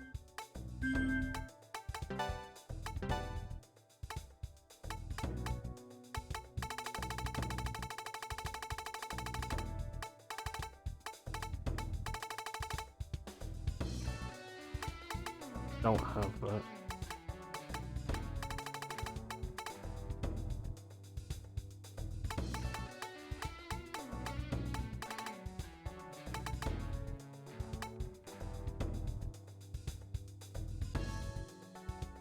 Probably worth having a hunt skill on.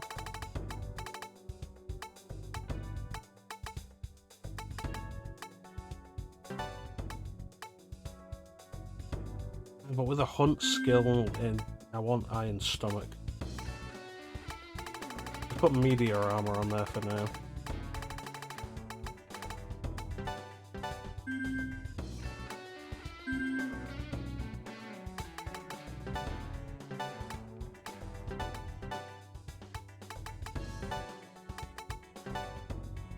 Replace chakra walk with neutral armor.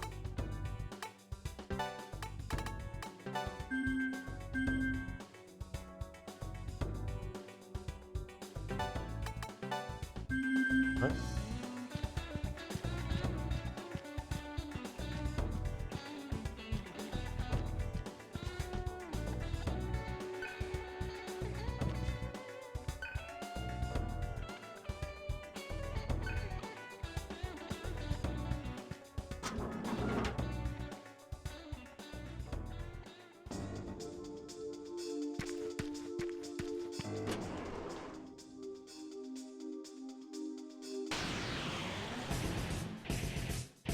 I'm sorry. I'll make this quick. Definitely approaching a point where we're gonna want some kind of grinding.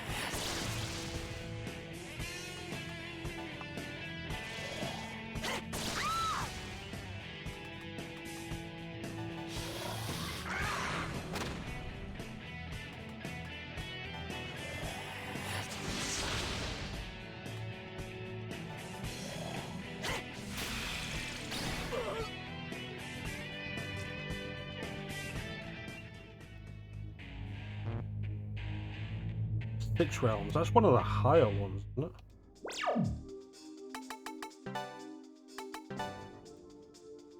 Samareka.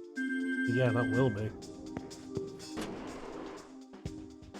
Definitely going to be a thing, like, if you're ever planning to do this on New Game Plus, make sure you at least buy as many of the mantras as you can before you start New Game Plus. You don't have to master them, just buy them so that you've got something going on.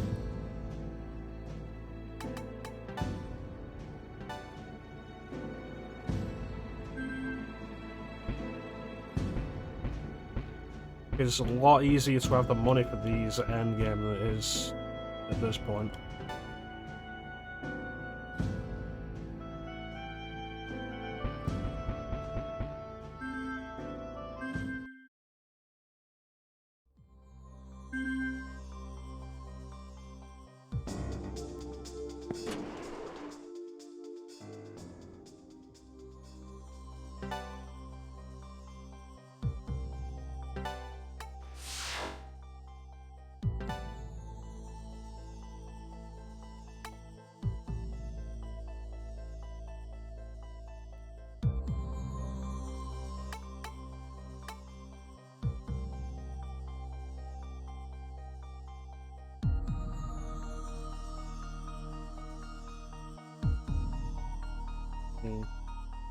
I wonder. Only 7 hours off that. off-screen grinding maybe on this, end the game, and then do it off-stream to unlock mantras. I don't know. But I think we're going to call it there. Not a super long stream, I know, but I am also very tired.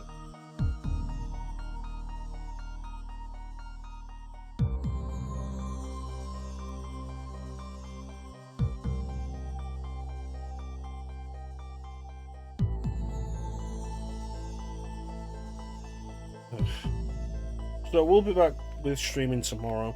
I don't know if it'll be this. I might take a bit of a break with this and just do that grinding idea, get as many of those marches as is reasonable.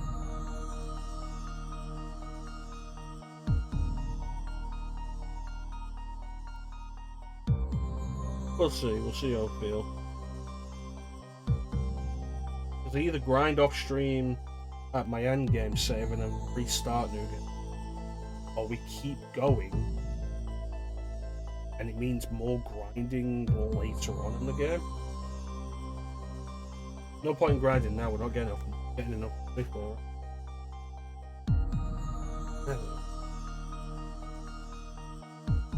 Yeah, we'll see. So yeah, tomorrow I think I'll jump back on Final Fantasy VII Remake tomorrow. It'll be fun. More mods. We are in Sector 5. It's not that I'm against the off-screen grind, it's about where to do the off-screen grinding that'll be most efficient. I mean, hell, I used to do grinding on stream, and Digital Devil Saga 2 was the game that's convinced me to stop doing that. It was all like, yeah, no, like let's do the grinding on stream so you guys can see what the actual experience of playing the game is. And then Digital Devil Saga 2 had a lot of grinding, and then that still wasn't enough. Like 3 consecutive sessions of grinding near the end game. And then that penultimate boss was still bullshit.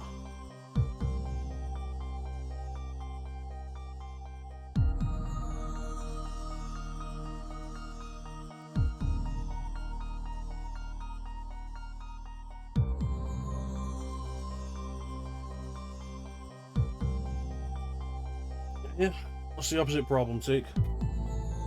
Punishes you for grinding. I don't mind that. I can appreciate a JRPG that's all like, hey, don't grind. There's quite a few SMT games that are like more modern SMT games that are like that.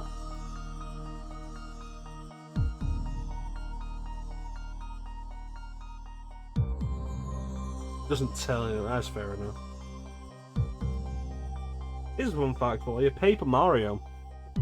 If you hit the level cap on that game, you soft lock the game.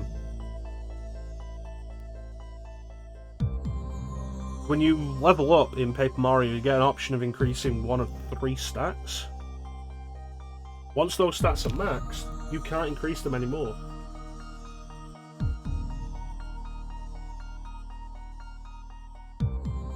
And if you can't increase any of them, you are stuck on the level up screen. Kind of running ground mechanics. How you doing, Ben?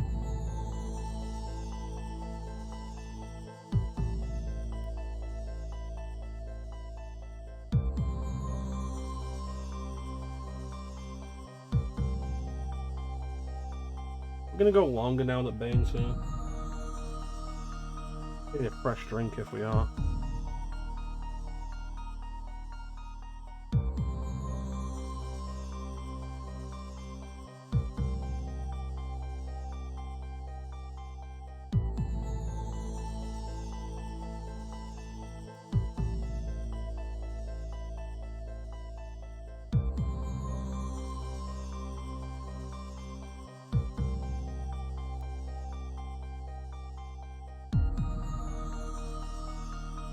Yeah, it's like, could I pull out another half hour?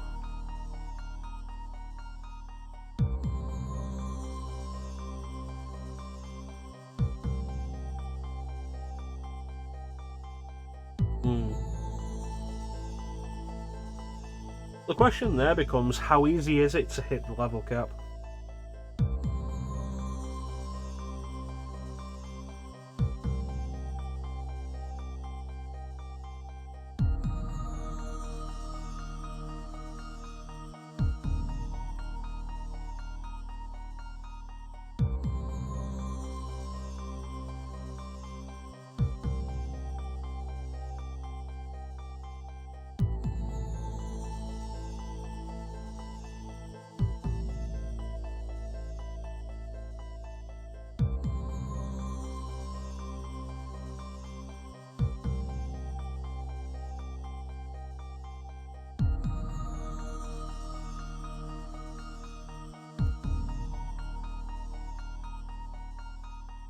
Yeah, you know what, we'll go for a little while longer.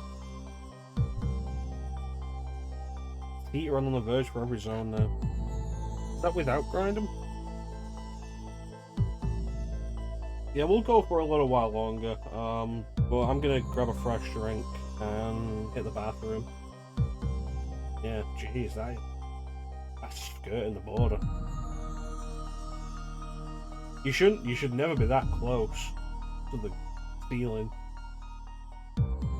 if you're just playing the game as normal. That's concerning. I get your judge, fair enough.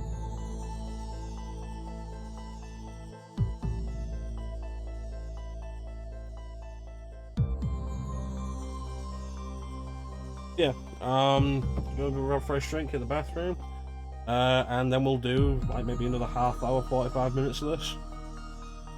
Do the Maribel base again. So don't go anywhere.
arrow back. Do it. Yeah, I can appreciate a system that is all about like, hey, don't overgrind. Especially as somebody who dislikes how a lot of older JRPGs are so prevalent in grinding just to pad the time out.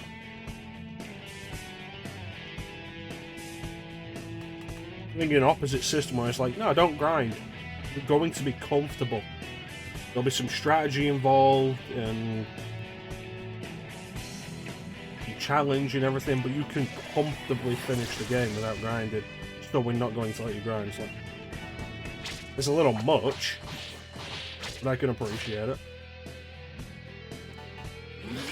it. That being like, hey, no.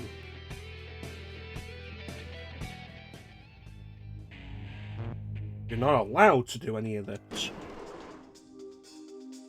And I'm punishing you for any of it, it's a little much.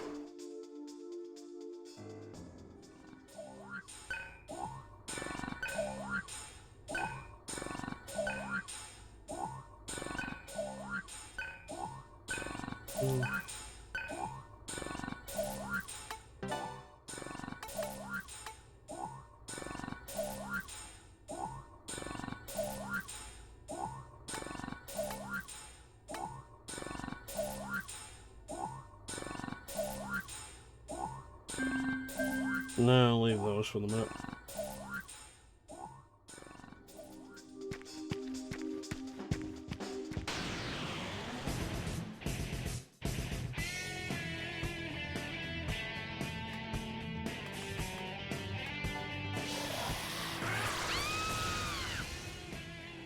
Hello.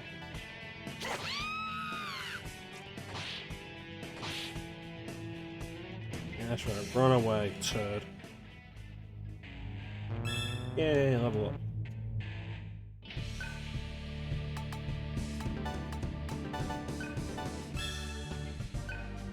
Eight skills.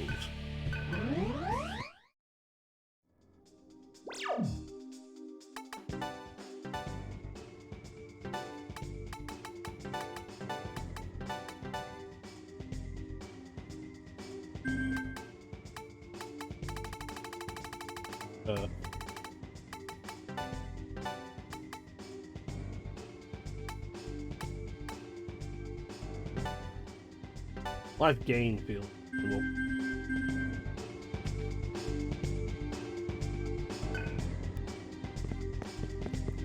That is a member of the Solids. Go kick his ass. Alright.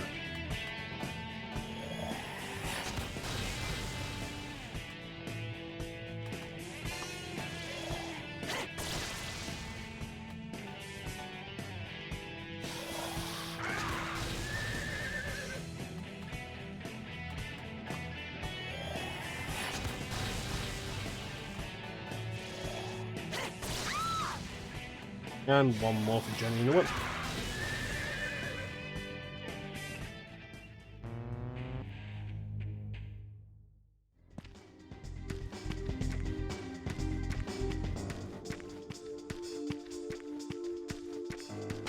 I don't know.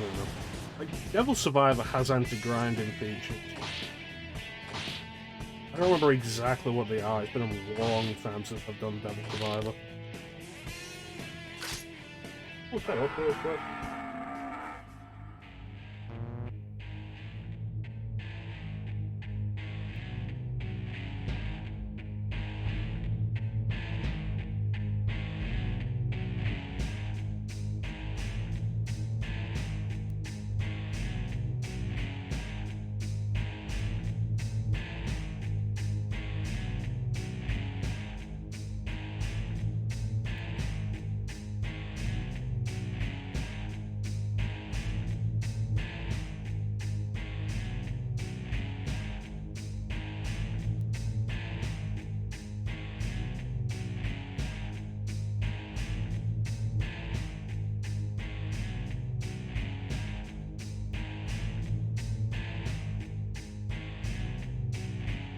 Alright.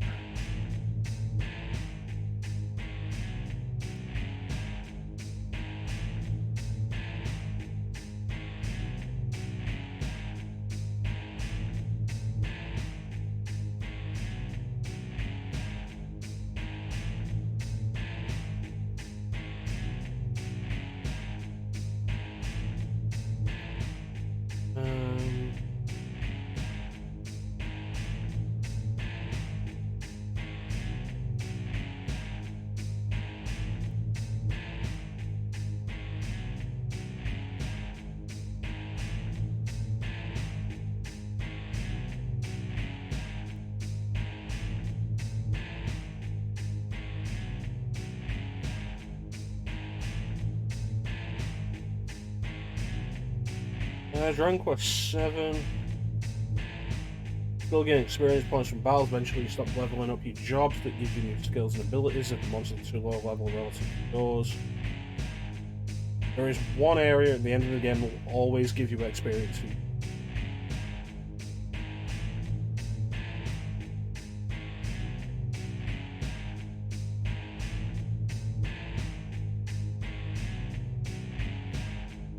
It's pretty plateaus 2/3 into the game.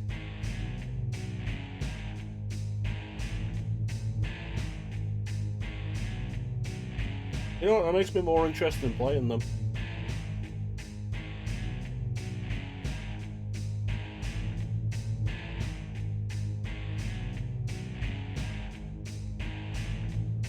Specific thing with Devil Survivor.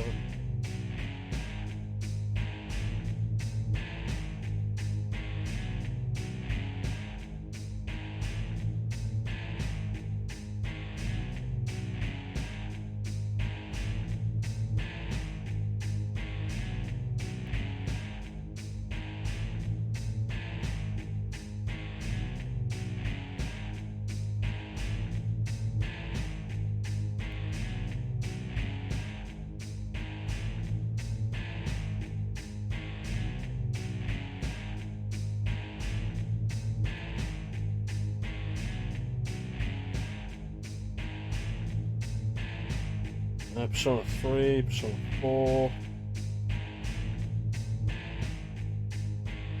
5, here we are, Devil Survivor and its sequel. Less experience gained if over leveled, demons need too much experience to level up. New Game Plus, you're given the option to purchase removal of this anti-grinding feature to extend allowing your party to obtain experience as normal regardless of level. That's not bad, I like that. Hey, how you doing, Martin?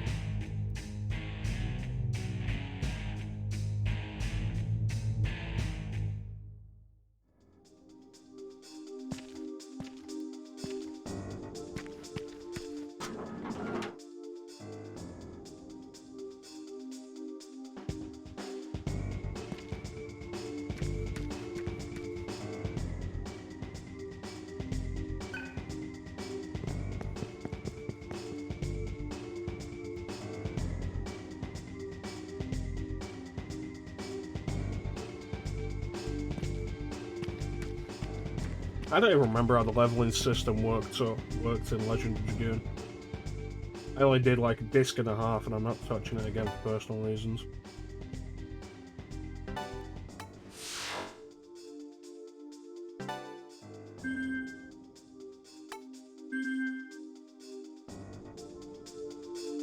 Now, which of those is worse to have? I like cold works.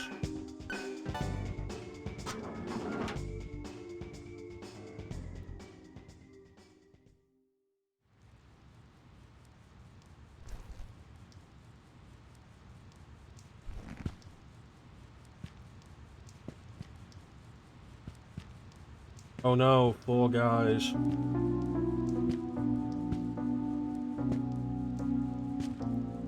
That's What's up fair. with these guys? Where the hell is Mick? Oh, it's 5 guys.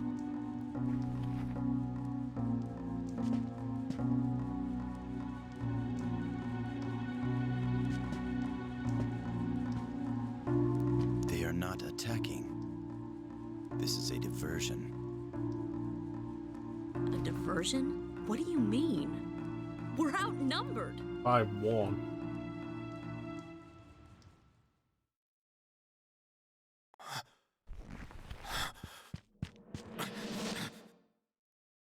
Think again, dumbass. Bastard. Yes, fuck Knuckle. I understand. This was a trap. Persona games used to be hard.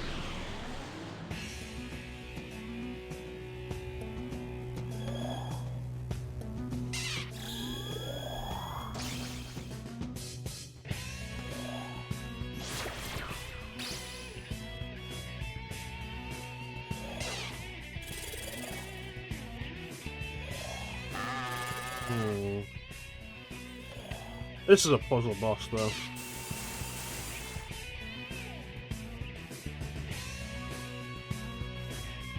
You're still weak to her. Excellent. I'm just gonna keep hitting you.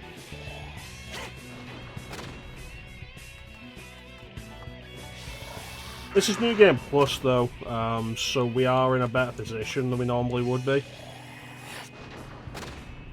To an extent, we're also missing a lot of the grinding we'd be doing normally. First time, like the first playthrough we did of this, it was like 2 years ago. It took a lot longer to get to this point. Yeah, you fucking bitch.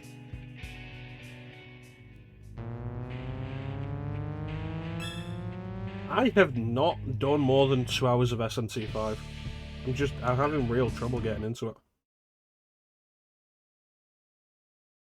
I really like Nocturne. Nocturne's really good. This game is also really good. What the hell is going on? You just can't get this game on a modern system. You're too late. Kill him. That stupid girl's in Mick's hands by now. How do you know about Sarah?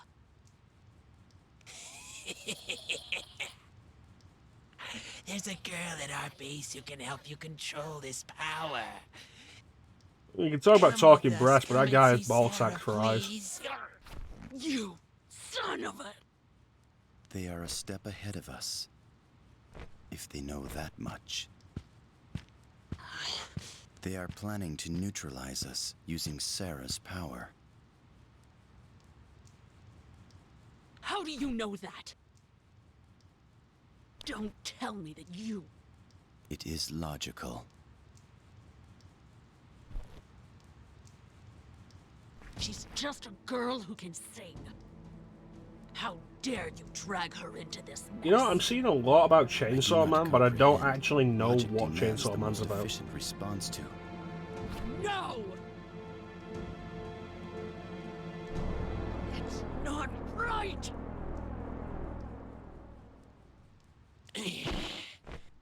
I'll taste your flesh one day, woman!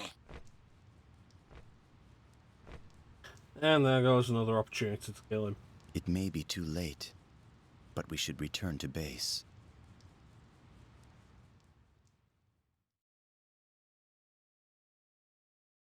Yeah, this is a really good game.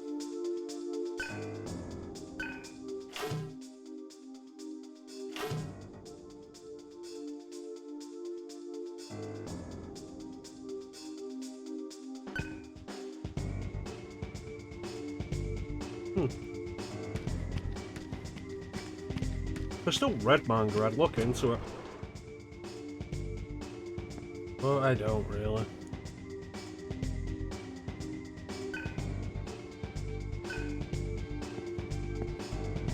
It appears to heal anything that comes in contact with it. You look injured, why aren't you touching it? Touch the heal box.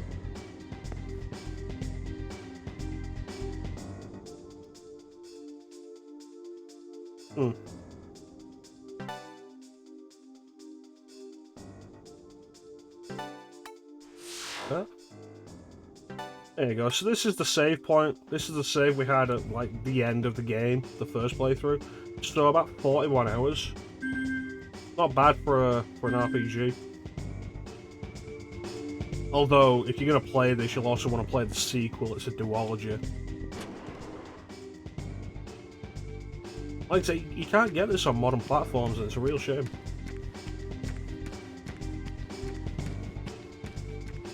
You can get Nocturne on modern platforms. Though honestly, if you want to pick up Nocturne, you should wait for it to go on sale. Yeah, Atlas. I mean, I can't even rag on Atlas for that.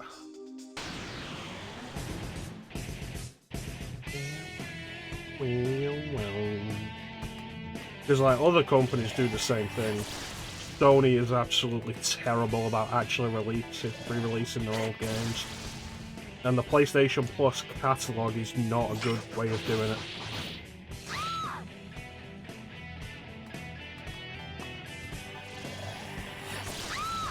It did. But when it came to PC, it also came to everything else, so that's also nice.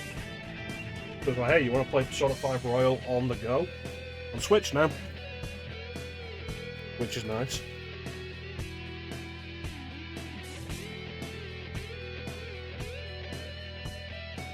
It was a long-ass while, and it was also not good. Like, they've patched it since, so it's definitely a lot better. But Nocturne HD launched in a state that was not worth buying. And it's also a full-price game. I wasn't going to hit you anyway, Valkyrie. You have a tendency to counter.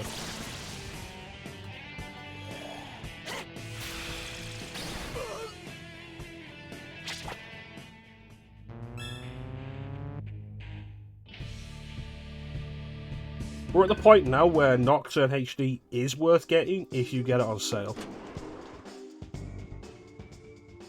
It's not worth buying it, it's full price.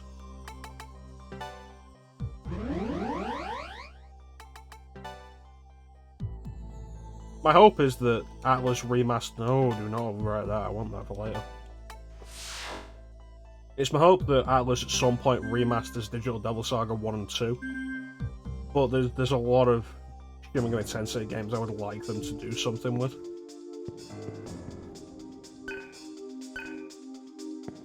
Guess we're going the long way.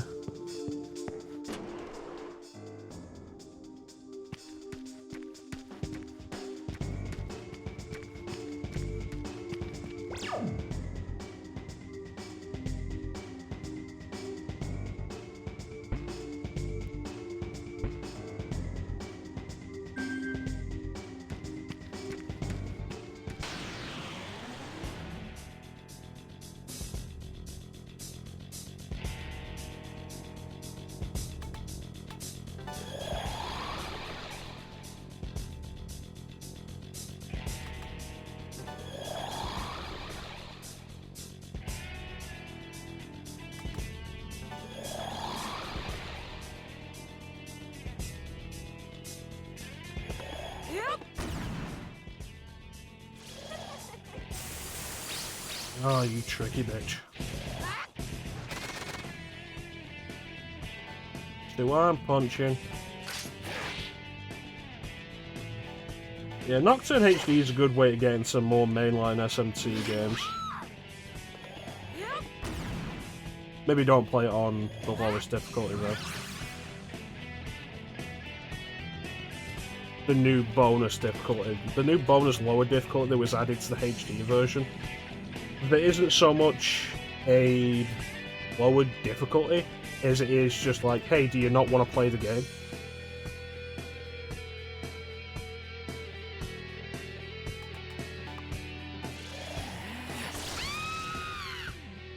There's a YouTube channel called Gnarly that does challenge runs of various things, like he'll do SMT challenge runs, but he'll also do Castlevania challenge runs, which I'm always down for Castlevania stuff.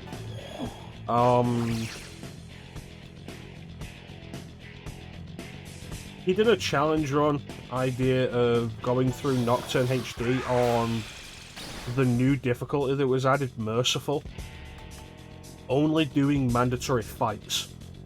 So any random encounters ran away from. Absolutely no grinding, no preparation, nothing that isn't a required fight. And he beat the game. It wasn't even a challenge. Does Biz Repel still count? It does. Okay. Which Castlevania?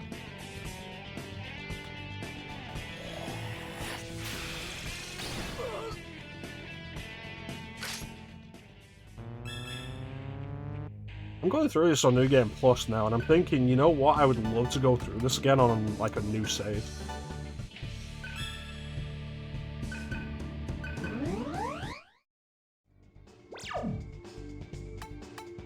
I love this game.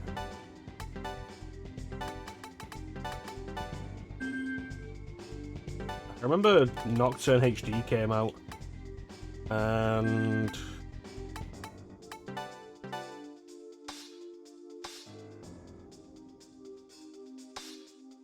like there were a bunch of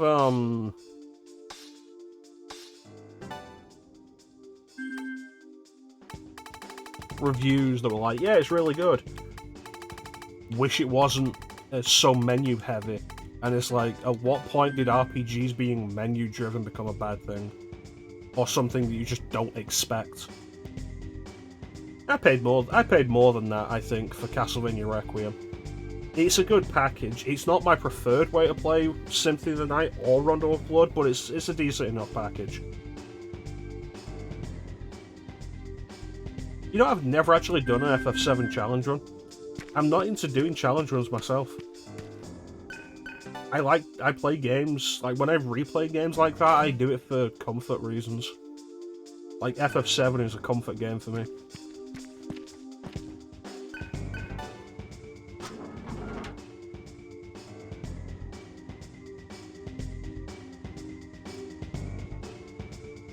I suppose it depends on what the challenge run itself is. And how long the game is. Like, we've been over this before, but like FF7 isn't a difficult game, it's actually quite easy.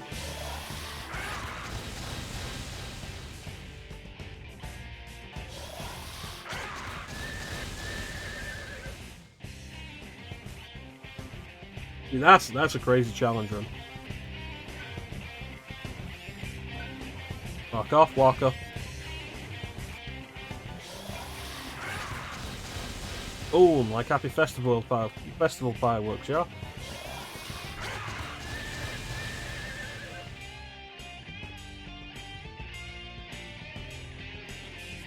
I saw there was a thing a few years ago of a guy beat FF8 without using the junction system.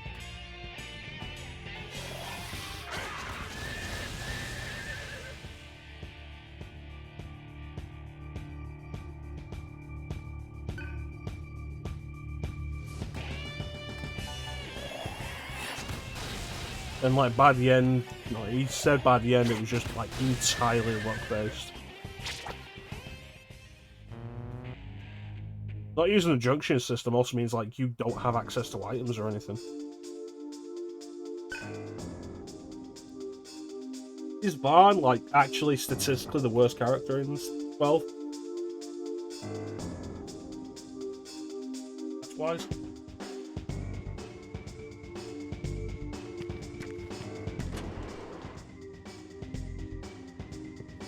Yeah, what kind of challenge runs do you do with FF7, babe?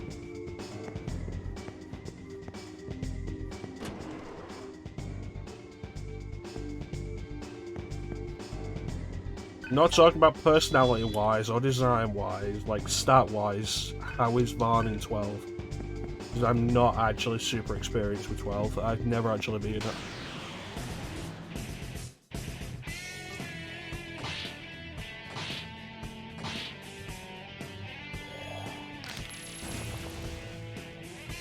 FF3 challenge run just... FF3 borders on tedious at the best of times. Everyone's pretty equal.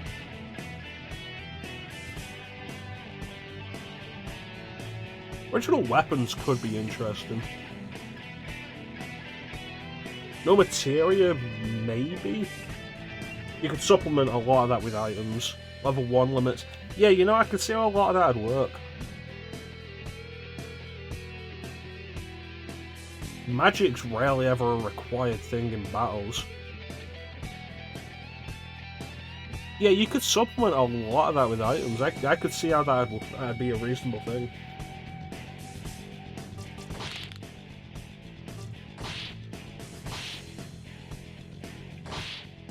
I need to stop buying the Zodiac Age and just fucking play it.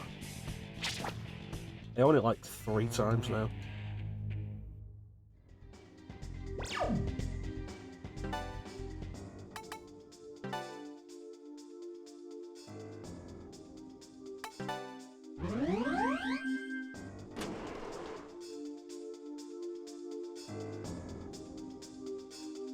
I don't think I'm familiar with the level 1 FF9 challenge. How does that work out? This is here.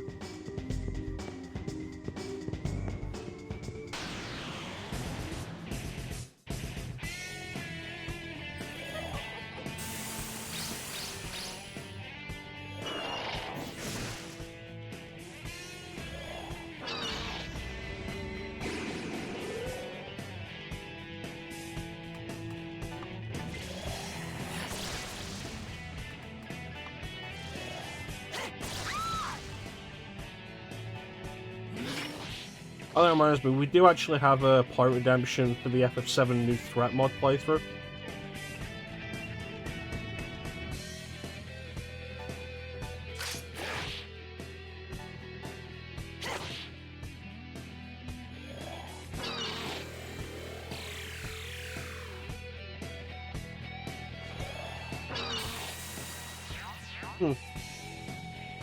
Yeah, I don't think I'd ever noticed that bosses in 9 don't give a XP. I know they don't in 8. Which is what makes a level 1 run in 8 so doable.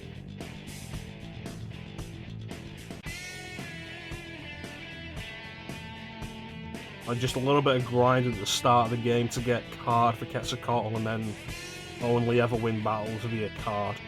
Which gets you 0 XP and just AP. Low level run of 8 is actually the preferred way to do it, because enemies level scale with you.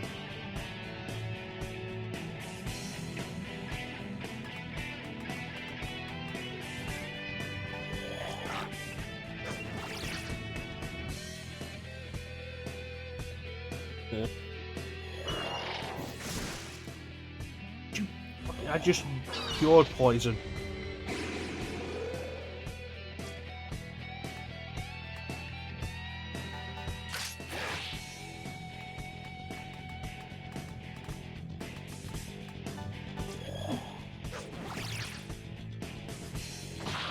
Alright, let's take a look. Final Fight 7 New Threat.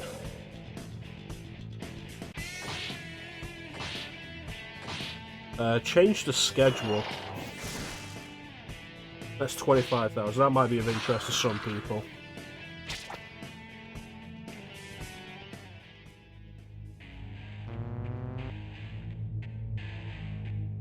So what that is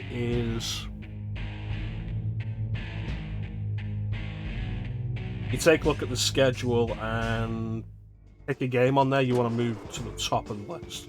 So it'll be like one of the next games we do.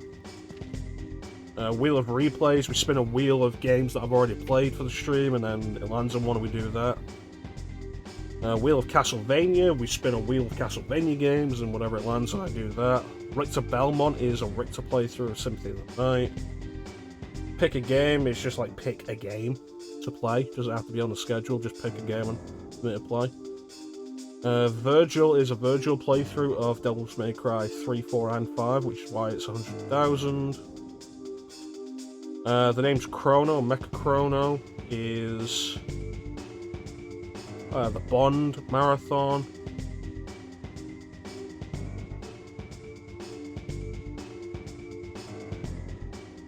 Mecha the Chrono in Sonic the Marathon 2 is the second Sonic Marathon, going from heroes to bosses. I'm not buying Frontiers for it.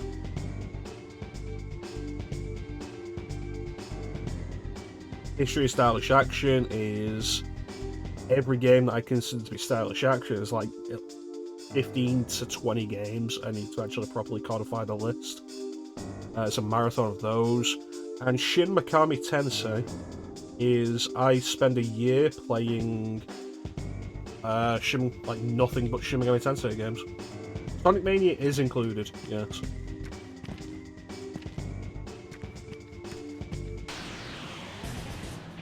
Sonic Adventure 2 is the reason why I ended the first Sonic Marathon.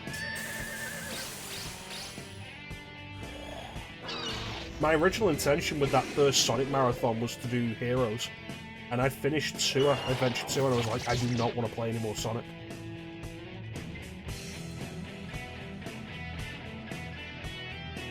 I'd say 2 is fucking garbage.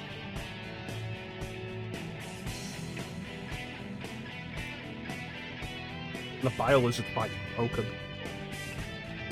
But yeah, replaying games instead of doing a backlog, that is what we're doing right now. New Game Plus is like replaying a game.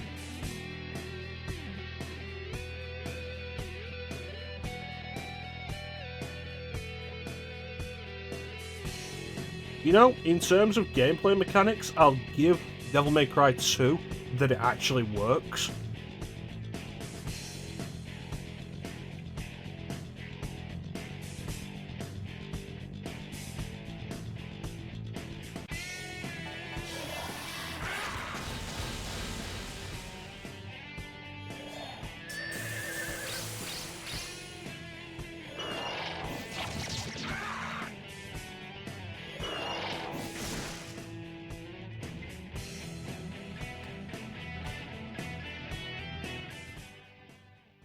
Yeah, DMC 2 actually works.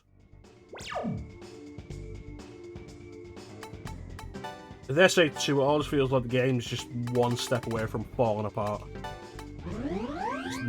It's almost never a fun experience.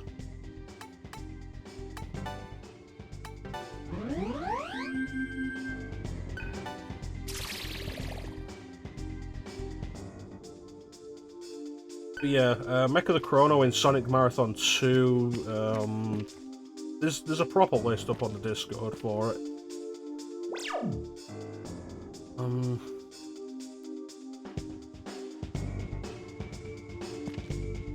It's going to cover Sonic Heroes, Sonic 06, Sonic Unleashed, Sonic Colors, Sonic Generations, Sonic Lost World,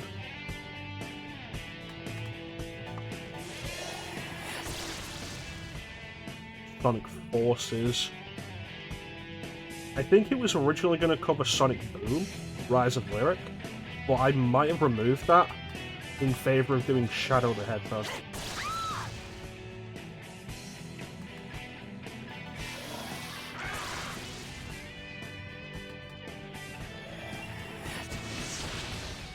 There we go.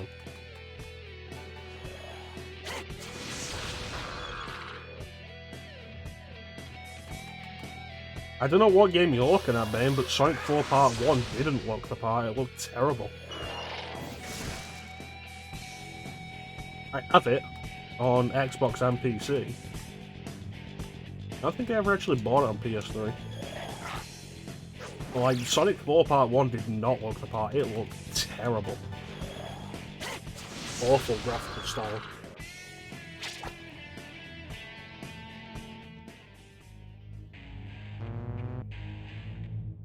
It looked like a mobile game, but then the awkward thing is the mobile version looked better.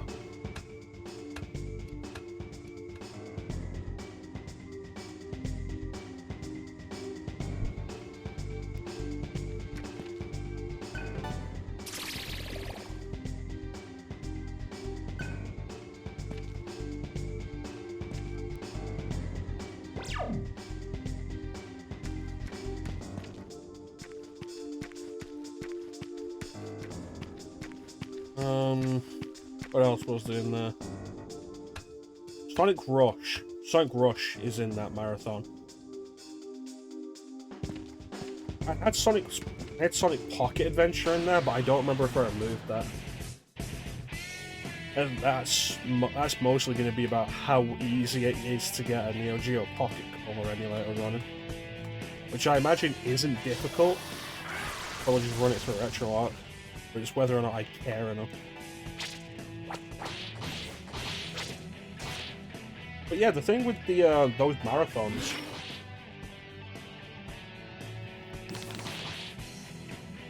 is like they all start at fairly high points. Personal opinions about Sonic Heroes aside, it's one of the better 3D Sonic games. And like as the Sonic series goes on, it gets worse. Before we finally end on the low point that is Sonic Forces.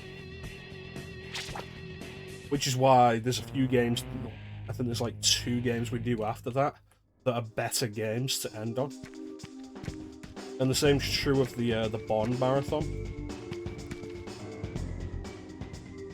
Starts on a high note, like GoldenEye, Agent of Fire, Nightfire, Everything or Nothing I really like. But then we get into the Activision games, and those games are just bland Call of Duty clones. And they become really boring. So, in the sake of ending that marathon on a high note, the last game we'll be doing on that, because that's like GoldenEye. I might have put Tomorrow Never Dies on that list. The PlayStation version of The World Is Not Enough.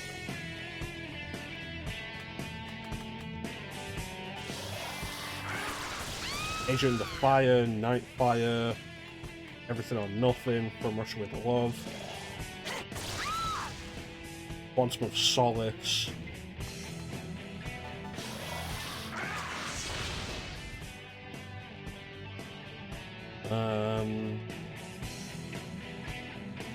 Bloodstone, possibly GoldenEye Reloaded. I forget if I put that on there, but I do have that on Xbox. So I could do that.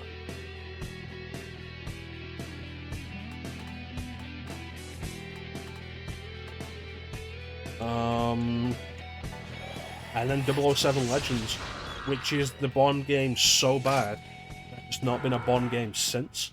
And that game came out with Skyfall. That game was a tie-in to Skyfall, is how long ago it came out.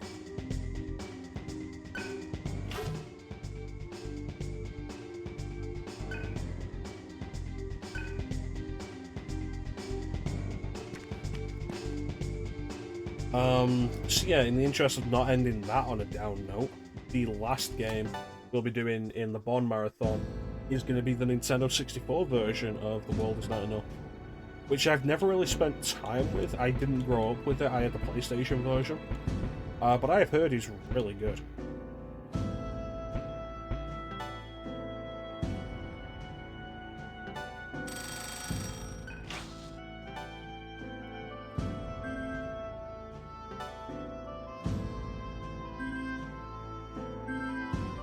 Like, comparable to GoldenEye.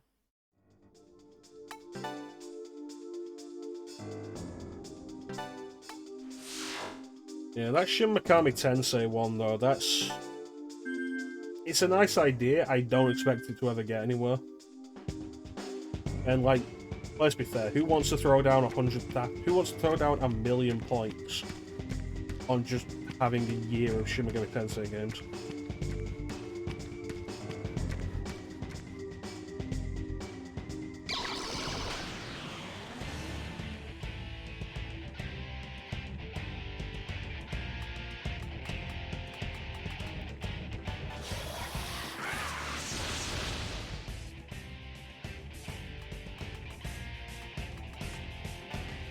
So there's only 2 of them, it costs 2 turns anyway.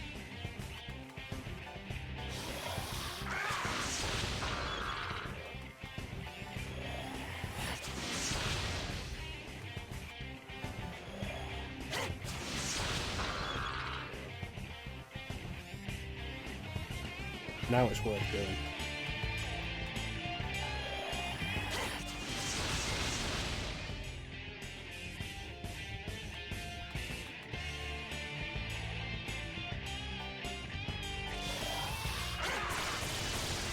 I mean, that year of Shin Megami Tensei games goes back to an idea I had ages ago of, like, just an extended period of games from one console.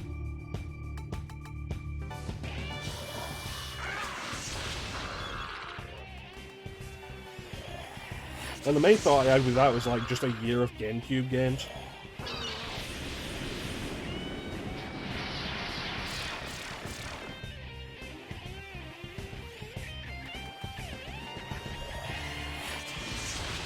It would be fun to do that, but you'd end up having to get creative.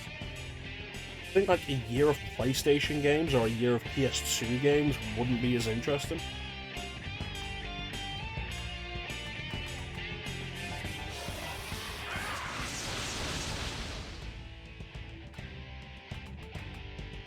Partly because, like, oh yeah, no, let's play only a year of PS2 games. Cool, how many excellent series were born and died on the PlayStation 2? Like, cool, let's spend a month playing the Onimusha series.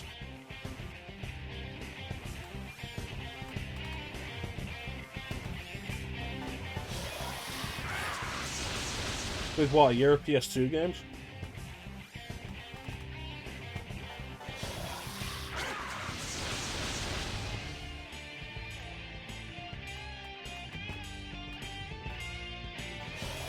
Well, the PS2 just has so much variety. That'd be the thing with the PS2. Like, I don't think it'd be a challenge with the PS2. The PS2 is restriction.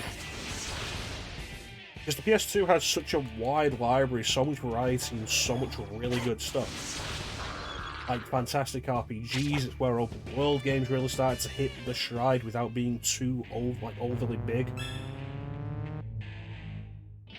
Some of the favourite games of genres that never really went anywhere after that. Like I say, the entire Onimusha series on PS2. Devil May Cry's 1, 2, and 3. 7 Shin Megami Tensei games. Final Fantasy X. If the year was focused on a single series, it would depend on the series. A year of Final Fantasy would probably be easier to get away with than a year of Shin Megami Tensei, honestly. A year of Resident Evil, no. You'd have to replay so much. If it wouldn't last. A year of Final Fantasy...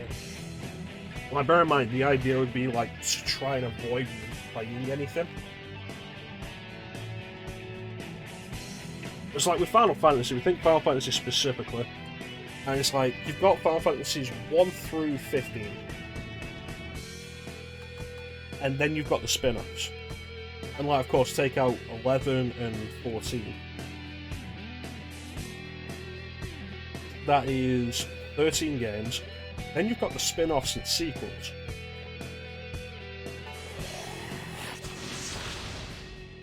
I should heal.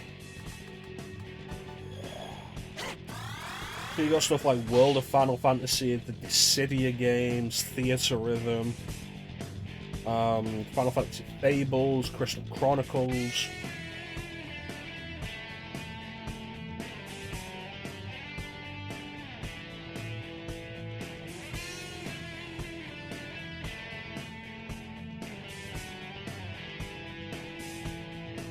Especially if you're not focusing on doing them in a specific order, I think you could probably get enough variety out of just Final Fantasy.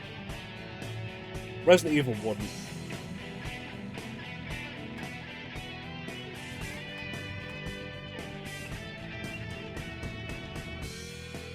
I mean, let's be fair with Resident Evil. I've been going through every game released in the first 10 years, not doing re-releases or anything. And even that's only taken as long as it has because I haven't been streaming a whole lot and I've been putting some of it off. But if Resident Evil was the only thing I was streaming and I was streaming more regularly, you'd have everything done within the space of 4 months. I don't think that'd be entirely doable, even at my pace. There's like FF7 games, that is 4 games. That's 7 Dirge of Cerberus, Crisis Core, Remake. And like even at my pace, I think you'd be done with those starting in January, be done with those before like June, I feel.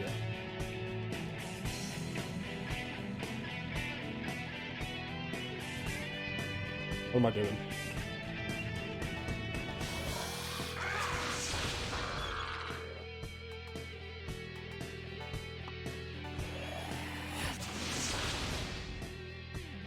Giving it a Tensei would be a little trickier.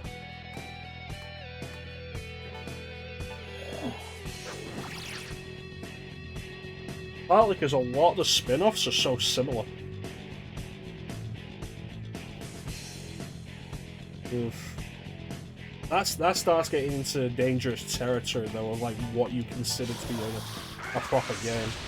Because if we're gonna like talk original fan creations, that can just go everywhere.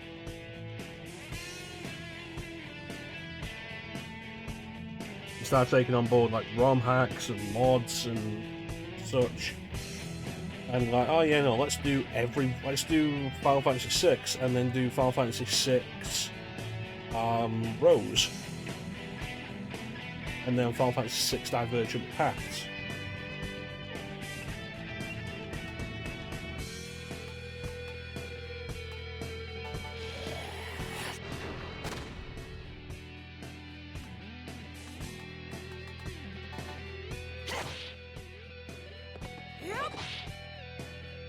Yeah, that is why Valkyrie having his repel is pointless, because I never want to actually physically attack her.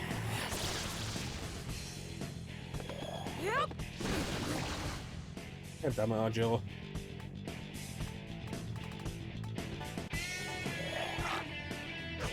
Get your ass up.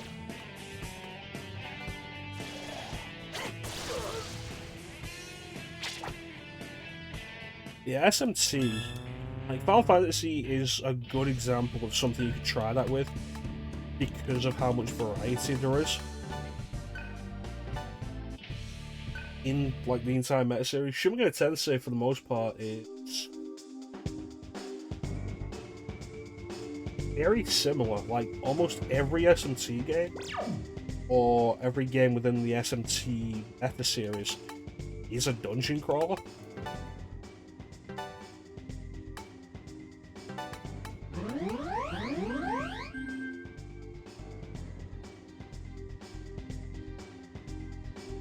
I feel like that idea runs into the same problem mentioned previously of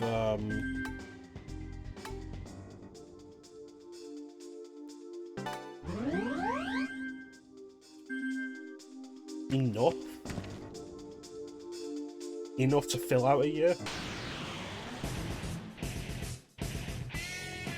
And presumably by developer you mean publisher. Like only games done by Capcom, but then it wouldn't.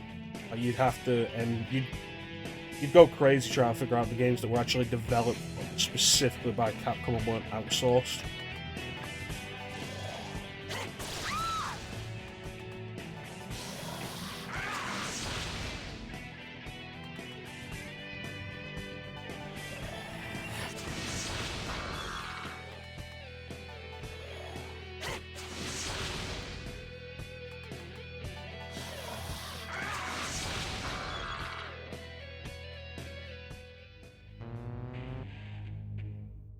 Or like, say you say, oh yeah, only games developed by EA.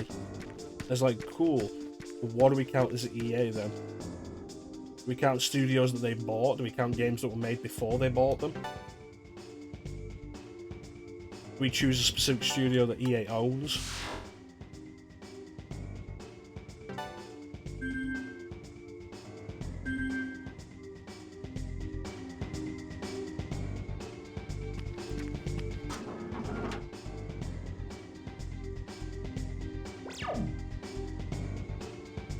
Alright, I'm back out.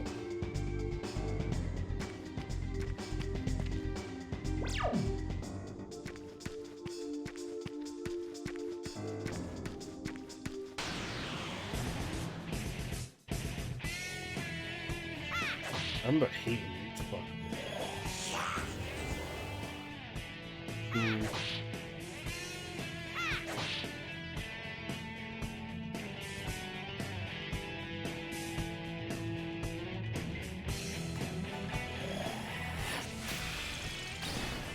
I feel like anything you're gonna set like that, you've gotta set the parameters for it early. Oh sweet, they're just weak to electricity.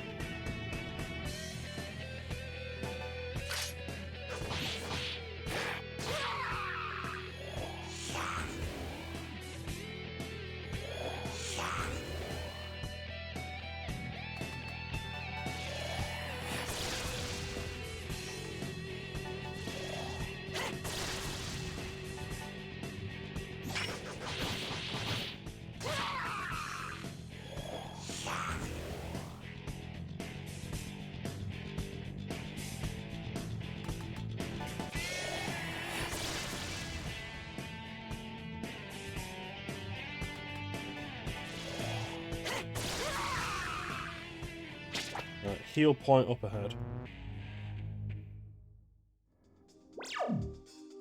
We're starting to get decent money now.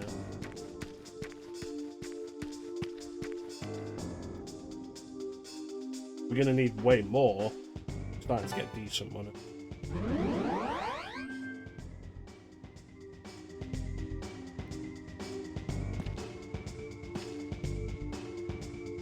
Yeah, I mean, games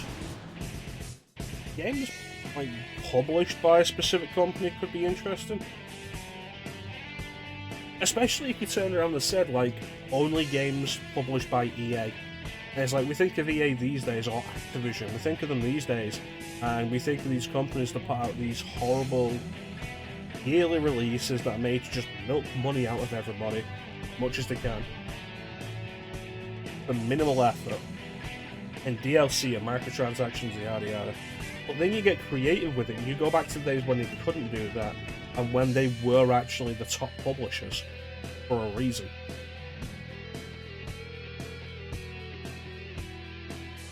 Especially as somebody who plays a lot of retro stuff. Like, there's a lot of EA and Activision games I enjoy from back in the day.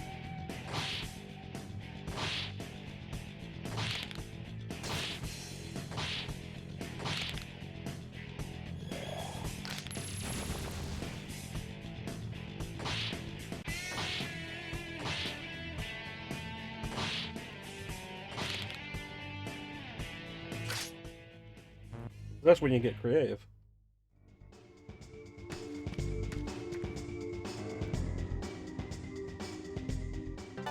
I mean, hell, even Capcom had a dark period of games that I'd rather not go back to. It was called the PS3 era.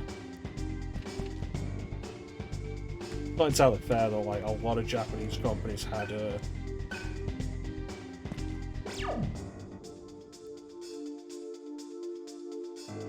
lot of Japanese companies had runs at that point.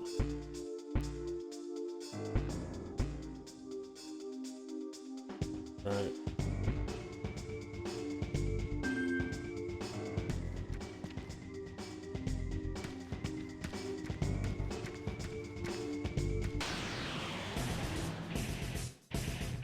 Although Capcom's specific problem was the whole thing of trying to make games specifically to appeal to Western gamers. It was a bad move.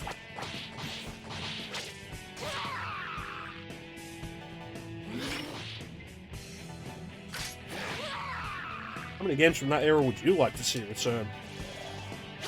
Want to see Capcom bring back Lost Planet?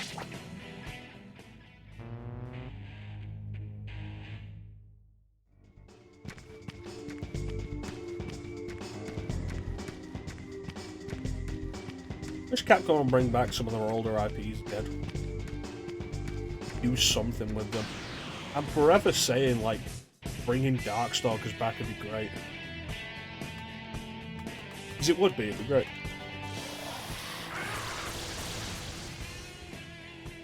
And you can turn around and say, yeah, but the Capcom Fighting Collection. Not as far as I'm aware, Teak. That'd be news to me. There's a new Dead Space.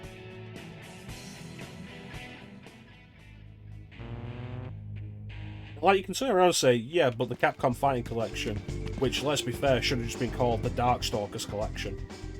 Because it's every version of Darkstalkers and also, like, Red Earth and I think one other game.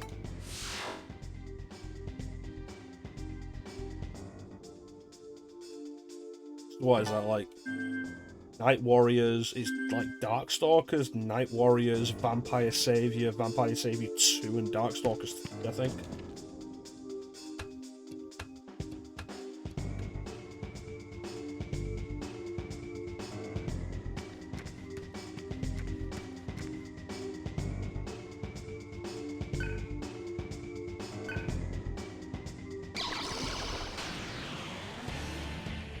And it's like, yeah, but like, you know what would be really nice? If Capcom just made a new Darkstalkers game and stopped trotting out Darkstalkers 3 like it's worth fucking looking at. Because I own it 5 times.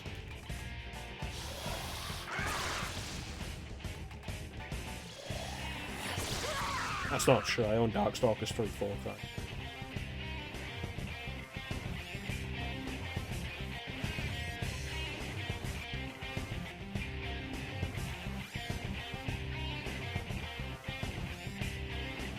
I need to check if they have Darkstalkers Resurrection twice.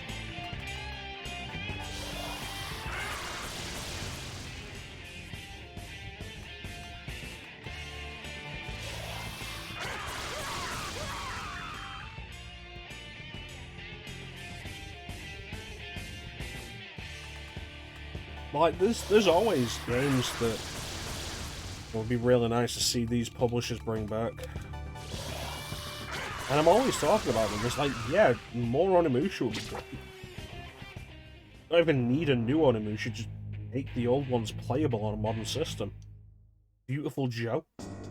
People, if Capcom put out a quality collection of Beautiful Joe, people would be all over that. It would be phenomenal. Phenomenal.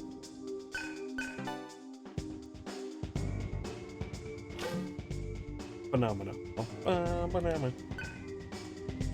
Phenomenal.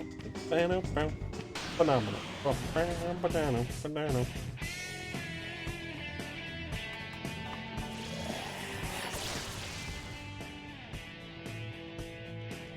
I don't even need to buy Beautiful Joe. I own them both. Twice. To be fair, I bought them on PS2 first. Then I got the GameCube versions, because like GameCube Beautiful Joe is just better. But PS2 Beautiful Joe has Dante. And the Dante mode. And I got the PS2 version of Beautiful Joe 2 first, and it cost me £1.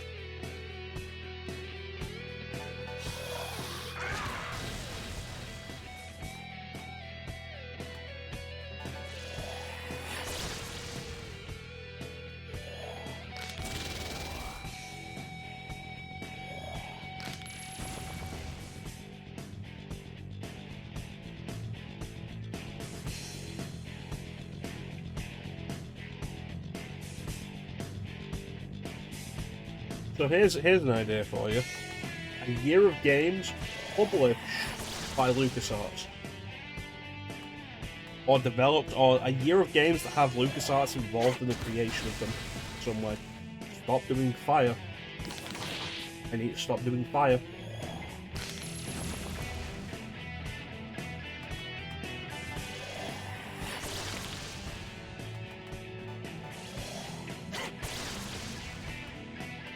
It's like, it's LucasArts, and you're like, oh yeah, Star Wars, all the Star Wars games. It's like, yes, but also all those other games LucasArts did, like Monkey Island, and Fandango, Zombies Ate My Neighbors.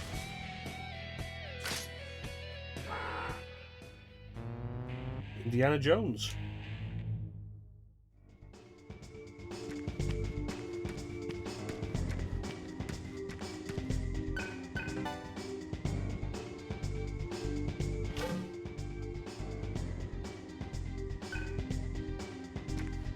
That could be a fun one.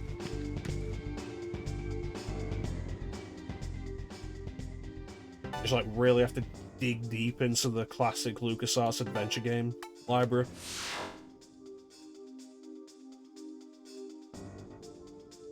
It's like, oh yeah, no, Monkey Island, cool, Maniac Mansion, Tentacle, Grim Fandango, Full Throttle, Sam and Max Hit the Road.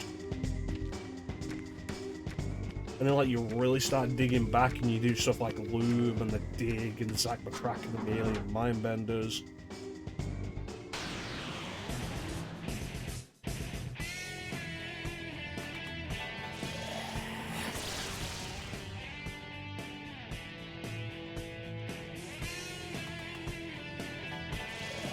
And, like, that could be kind of crazy.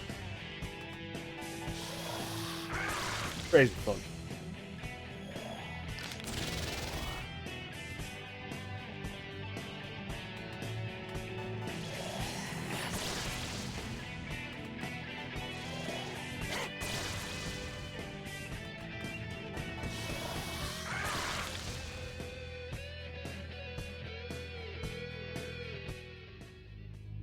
It does bring up a point I was discussing with Seek, though, about his franchise Fridays.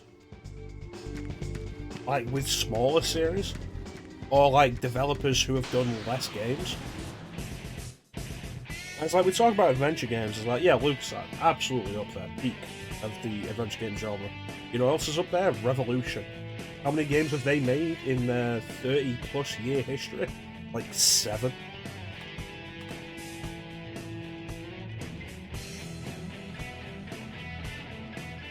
Like, instead of just having a year of Revolution because you were not filling up a year, it's just like, hey, why don't we just play all Revolution's games?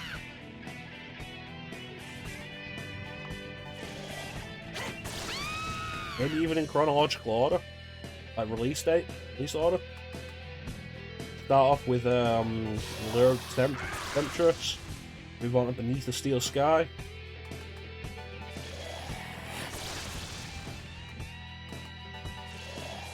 Straight into Broken Sword 2. I feel like In Cold Blood was done between Broken Sword and Broken Sword 2.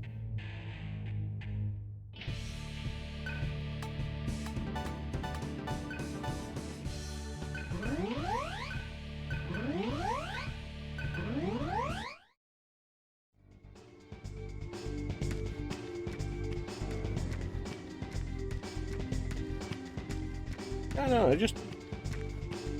that was kind of fun. Between 2 and 3, fair enough. I forget when exactly Broken Sword 2 was released. Year 2000? Huh.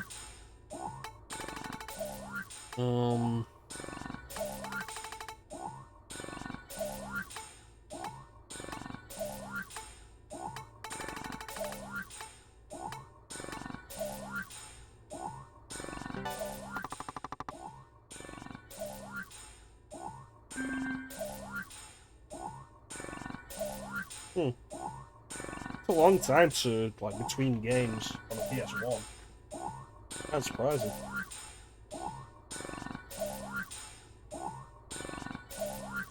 We want to do the Broken Sword series on stream anyway. Once we actually get back onto the schedule, Broken Sword's right there. Do that, and then we can do Broken Sword 2, and then the Sleeping Dragon, which, like, it's rough. It's got that early 2000s, like, I've got that on PC. I have all the Broken Swords on PC. Like, I've got Sleeping Dragon on PC. I will probably emulate the PS2 version of that, because that is a game made for console. I have played that with the keyboard, and it is not a fun time. Yeah, I remember reading about that after you told me about it. I didn't even know In Cold Blood existed until you mentioned it to me.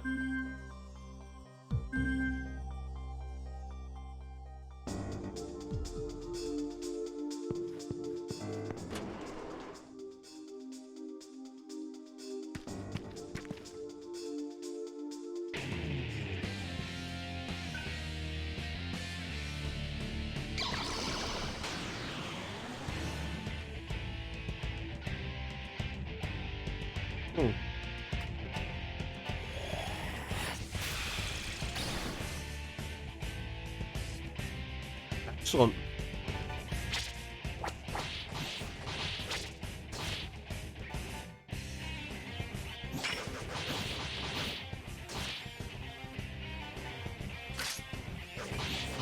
But I've said before, I've never actually done Broken Sword 4, Angel of Death.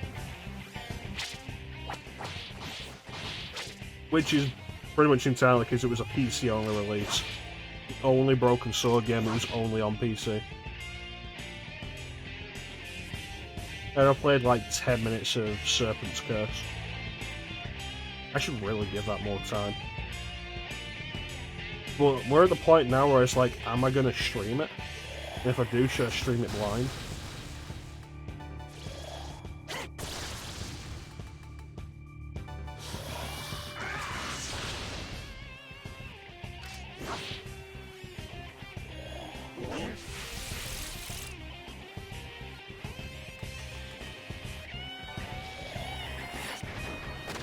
Ah, there we go.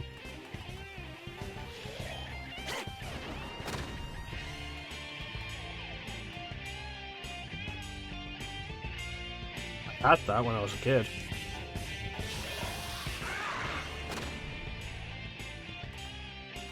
I spent way too much time on that game. Never finished it. I got close. I never finished it.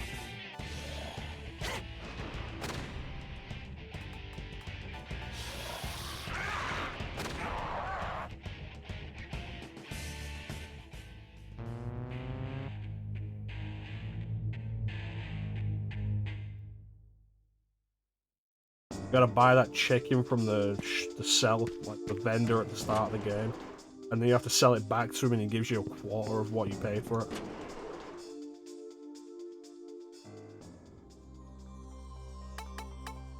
This is a dick.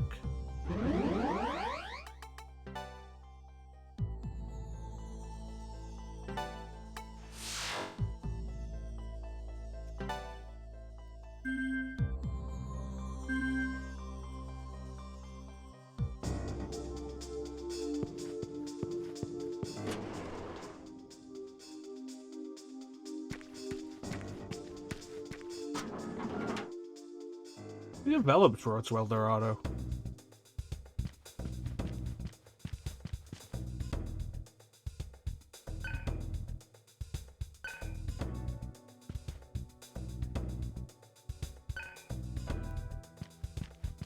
Nice rock and roll. There's the exit. There we go.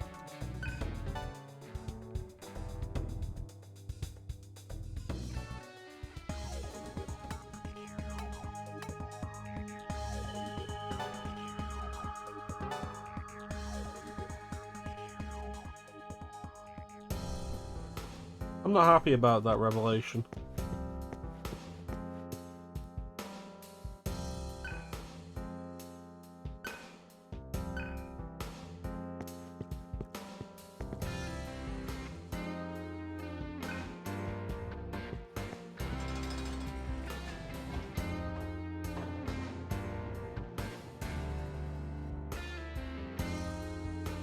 Alright, let's head to Wikipedia.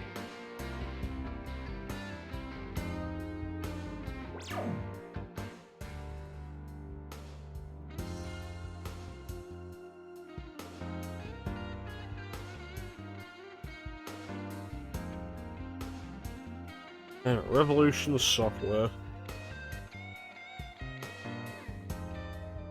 Yeah, founded in '89, and like, how long they've been around, the fact that they're still a thing.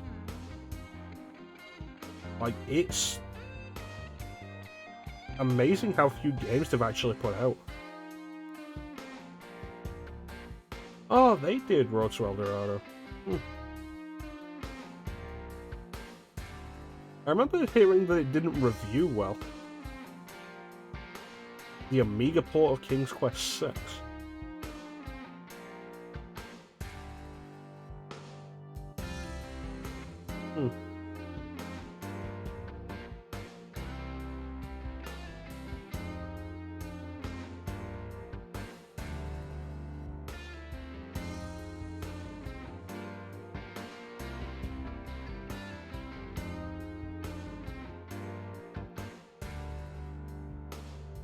Yeah, received unfavorable reviews. I remember thinking it was fine, but I played it years ago.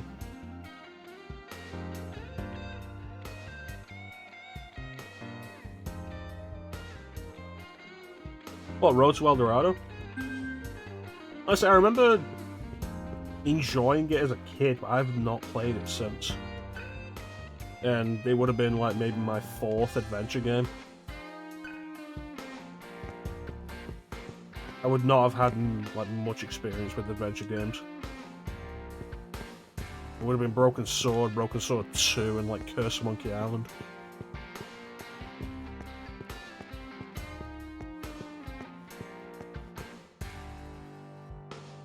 Oh, Who Wants to Be a Millionaire? Yeah, I don't. Who's gonna clean up all this blood?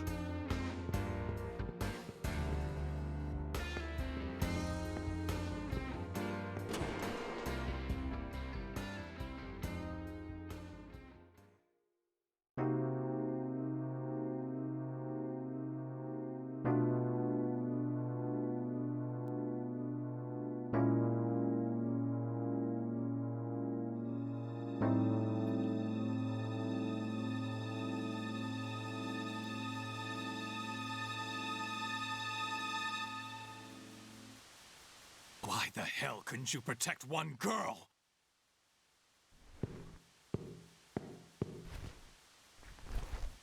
Huh?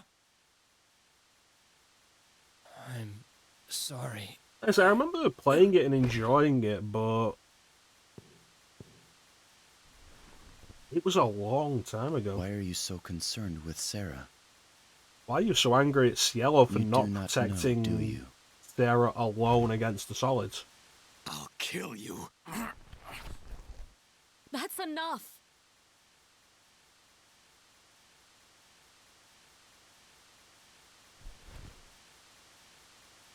It is not just heat. You have all changed since Sarah arrived. You may be confused, but do not blame Cielo. Cute little speech. But what about you, huh? I have not changed.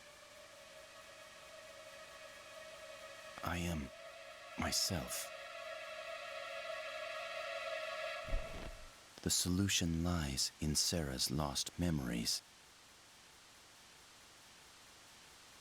Instead of simply lashing out, let us think.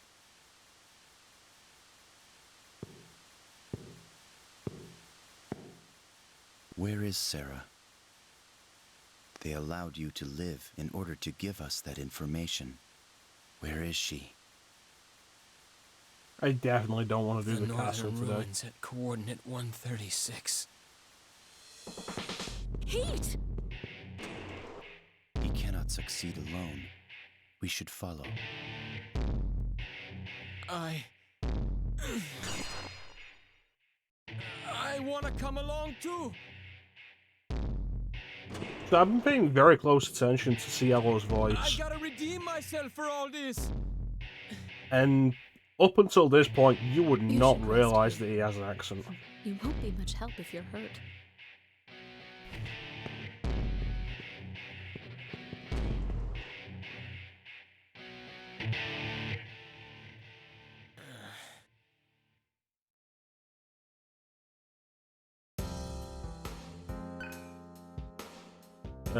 Let's go.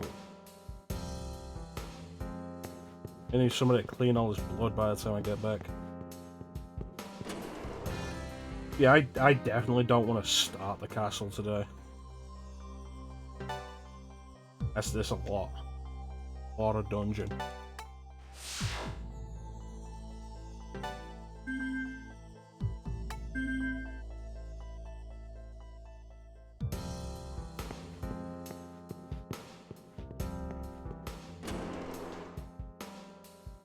Yeah, based on what I remember, like, it surprised me that it received unfavorable reviews.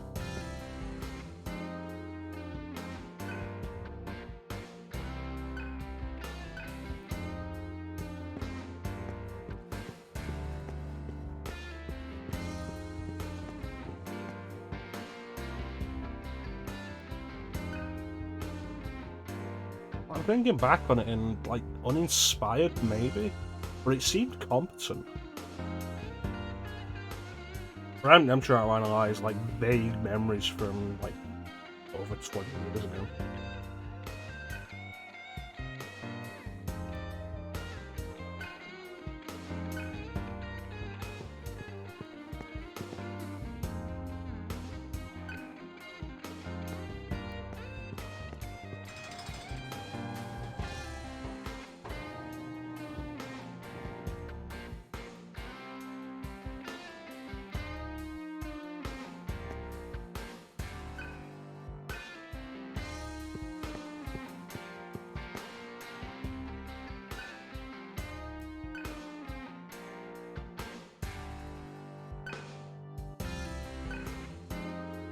Okay.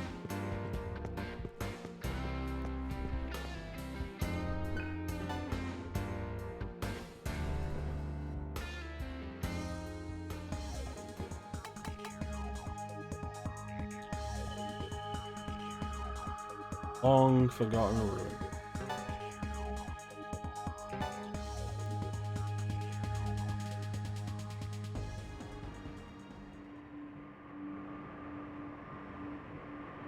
I mean, it's hard to imagine Revolution making a bad point-and-click game, isn't it?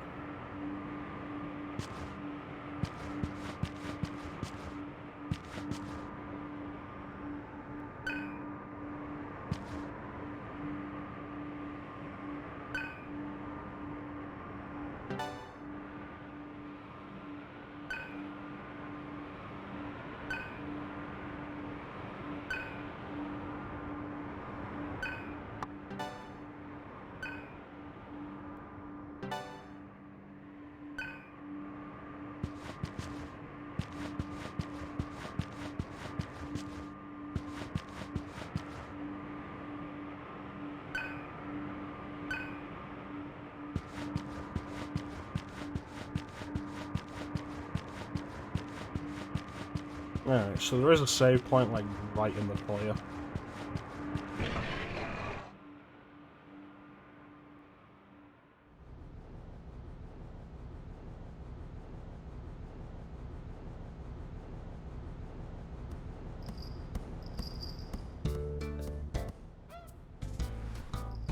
Hey, how'd you get in here, little kitty cat?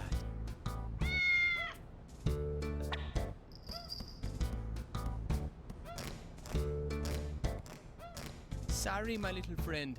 The guard not one let us outside this room. Yeah, but there's a difference between a commercial failure and a little critical help, failure. If I open this door, Gale will eat me alive. It isn't me. It's, the cat. The cat's doing it. I think he wants to go outside. The cat? You mean a cat? Yeah, that cat.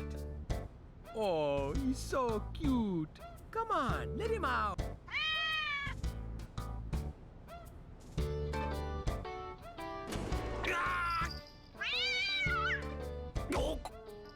Nice work, little bro.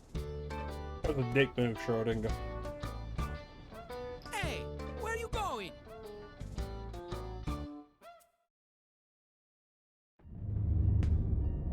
Yeah. Where's Eldorado? It was late PS1, year 2000. Very quick turnaround time. Using the same engine from In Cold Blood. Welcome to Destiny Land's beautiful mystery castle. The story to be told now is that of a beautiful princess and two princes. What dramatic conclusion awaits you along this path? I was getting the statues with the Open eyes the door confused. and watch the tale unfold. This is the one where you Let go us through depart doors and on a you journey cannot of avoid mystery going and through pits adventure. once you're through the door. Because this area is full of one-way doors. Old SMT staple.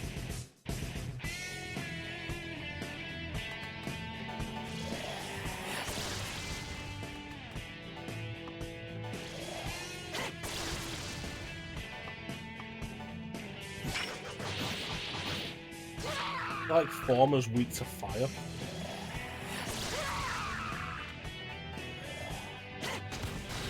Hmm.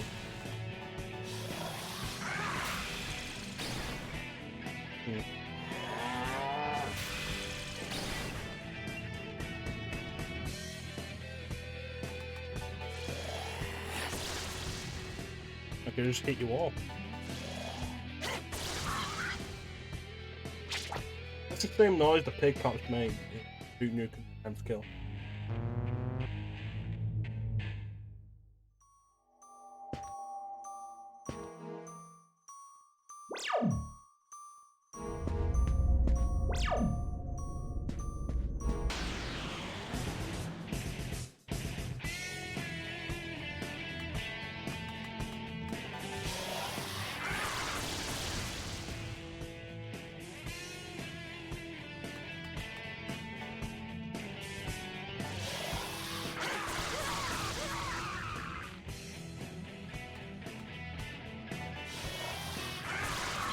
Yeah, I don't know, like Revolution. Just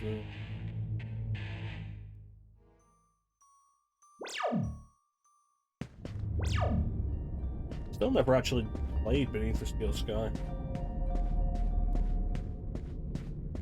That's another one that's mostly just because it was PC only. Have it.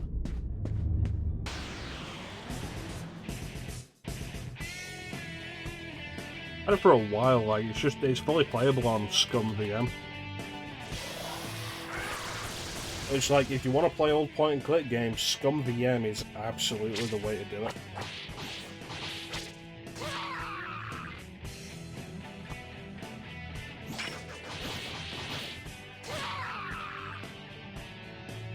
Originally created just for the sake of playing old LucasArts adventure games on modern systems that ran using the Scum engine, the script creation utility for Maniac Mansion.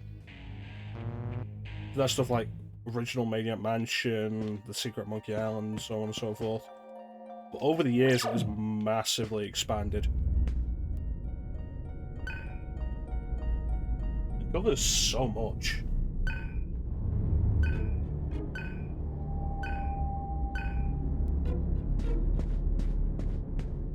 Like, you can play all 3 Gabriel Knight games on there, all the King's quests, all the Space quests, all the Leisure Suit Larrys.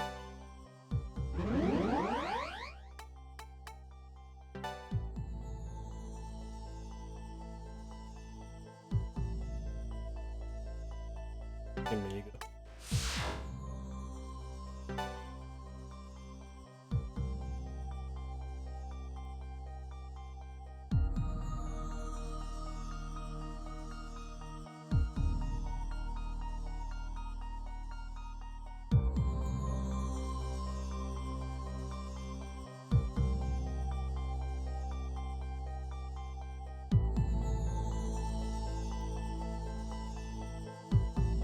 Yeah, I think it might have been muted for all that. I know it was freeware for a while. I'm surprised Revolution didn't start selling it again. Especially after they announced Beyond the Steel Sky. Although it's possible the version that's on sale is the floppy version. I know there's a later version with voice acting, as was the trend at the time. Let me see what Scum can actually run now. Scum VM compatibility.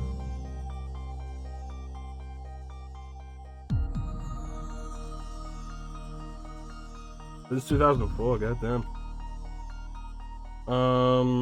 Cruise for a Corpse. Operation Stealth, Future Wars Adventures in Time. Interactive fiction games, Living Books series, Astro Chicken, Castle of Dr. Brain, Eco Quest, Gabriel Knight's Sins of the Fathers, Hero Quest, all the King's Quests, including the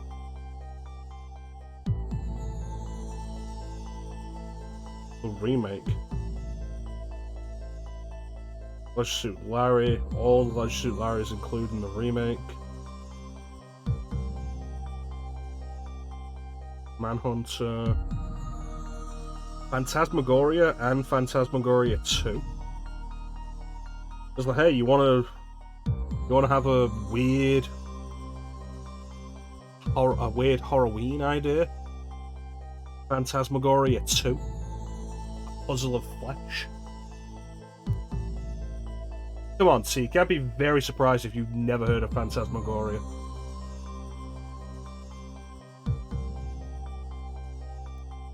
Phantasmagoria 2, A Puzzle of Flesh. Which is a game that you, if you're gonna play it, you absolutely should play it with a walkthrough. I think Rama's compatible. All the Space quests. Not all of the Humongous Entertainment games. Although it looks like there's only 2 that don't work properly, and they're both Blue's Clues games.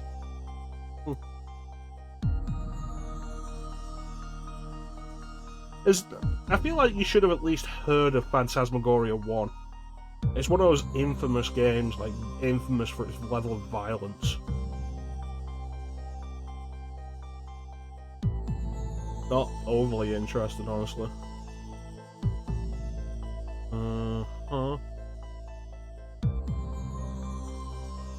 Compatible with Beneath the Steel Sky, Broken Sword 2, and Lure of the Temptress.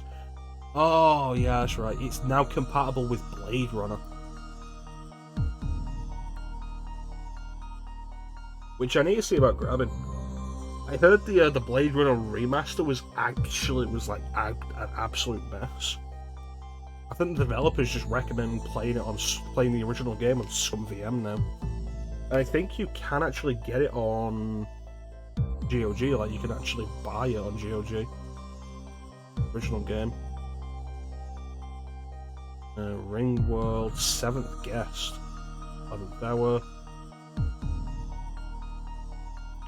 Ultima 4, god damn.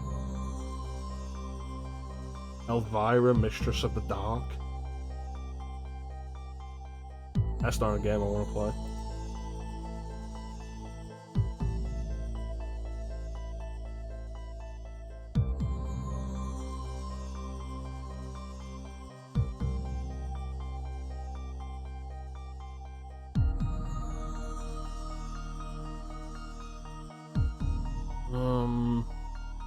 Escape from Monkey Island is bugged, but if I remember rightly, the PC version of that isn't great anyway. We'd be better off playing it on PS2. But like all the other LucasArts adventure games work. Full Throttle, Grim Fandango, Fate of Atlantis, Last Crusade, Loom, Maniac Mansion, Day of the Tentacle, The Chuck's Revenge, Sam and Max, Curse of Monkey Island, The Dig, The Secret Monkey Island, Zack McCracken, The Alien Mindbenders.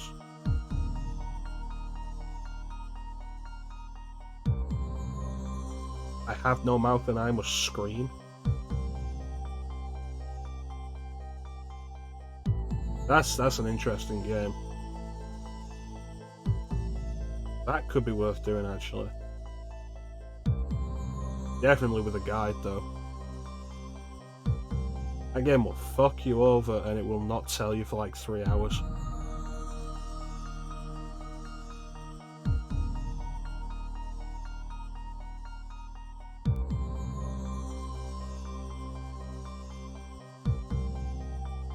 Like the Amazon Queen.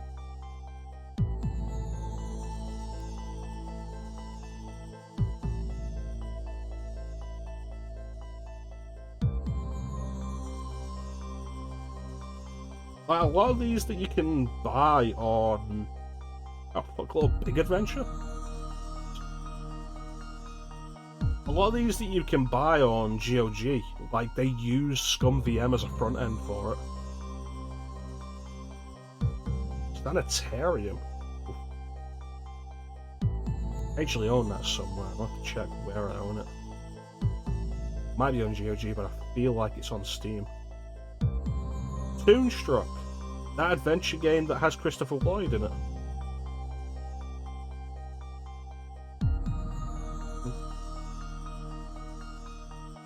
There's a Phantasmagoria audiobook. I don't know when you said that to you. I might have missed that.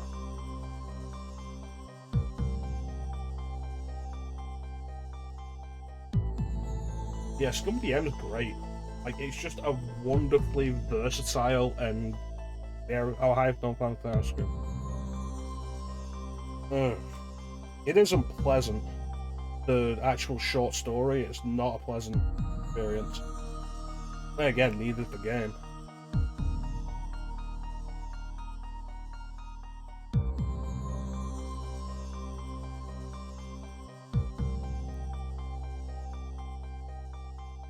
Although, fun fact with the game, Harlan Ellison himself actually voiced the evil supercomputer Amp. And he's not a voice actor, but I think he does a good enough job. There's a lot of malice in his voice. Really, actually good with that.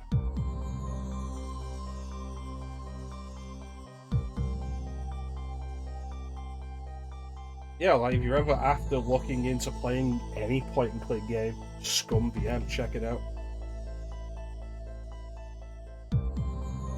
Right. There's a mobile version, you can get it on Android. And it's like, hey, you know what's actually really good? Touchscreen for a point-and-click game.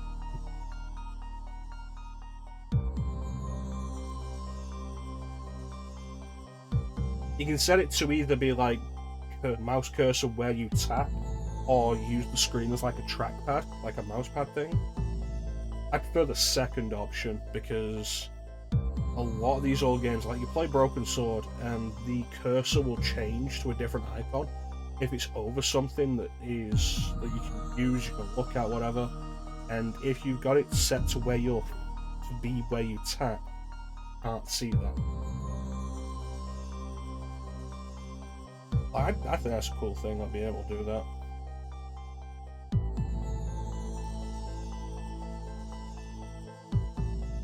And they work really well. But yeah, that's going to do it for us for today.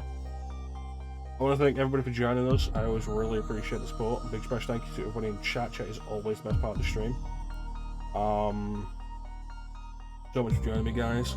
Amanda, Teak, Bane, Martin, thank you so much for keeping company. We should be back tomorrow. We should be doing another stream tomorrow. And I'm intending to jump back into Final Fantasy VII Remake, continue that. We're in Sector 5. Got some fun mods lined up for you guys, so you'll want to be in there nice and early. See what the new menu theme is, because we have a new menu theme for that again.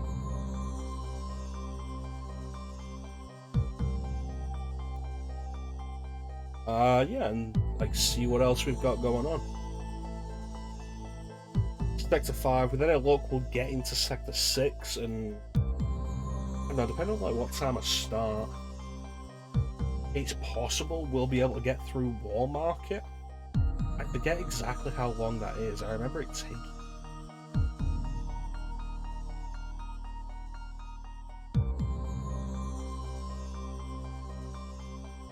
No, I took that mod off.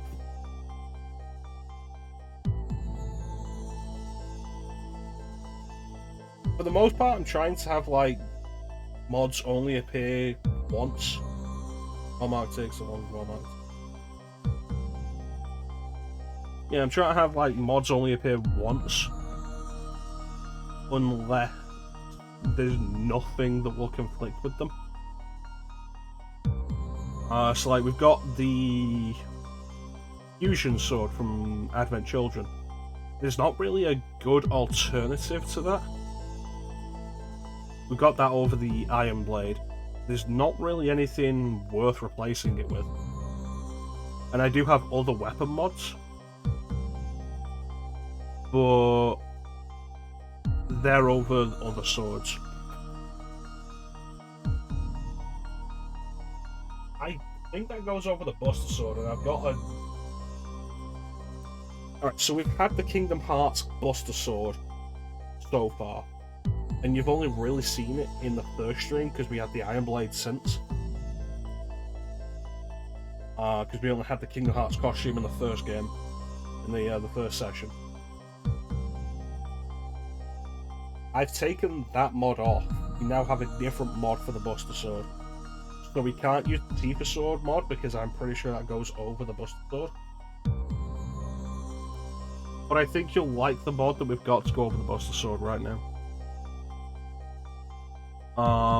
I've tested... I don't know what the issue is with the Aerith's Terra mod.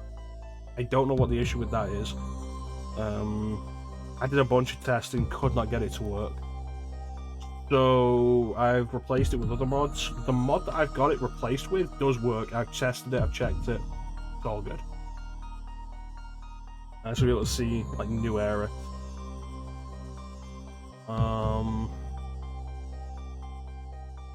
There is a mod for Cloud's ultimate weapon. I don't think I like the look of it. I'd have to check. Which reminds me, I need to tell Ninja that I found a mod for Sparta in DMC5 that makes it look right. Because back when we did that, when we were streaming Devil May Cry 5 with mods, we were talking about how the Sparta design in 5 just looks wrong. And couldn't really put our finger on it. I found a mod that reskins it to look like DMC1, and it's like, that's what the problem was. I know exactly what it is, being able to see these two side by side. But yeah, should be good. Should have some good times with Final Fantasy VII Remake Intergrade. I hope everybody's looking forward to it.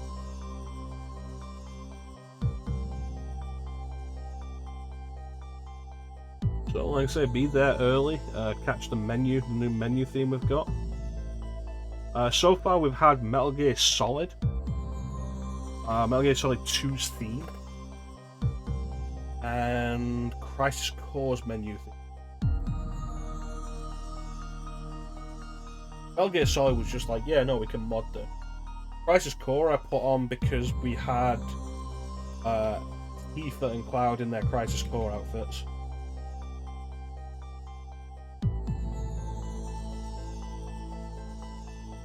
Then we had everybody in the Advent Children outfit.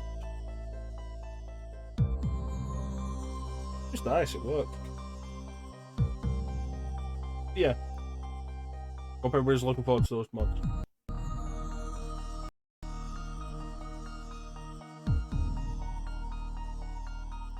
Yeah, that's pretty much it. There's not really anything else to say except, yeah. Stop by tomorrow, check out the Final Fantasy VII Remake Intergrade stream with the mods.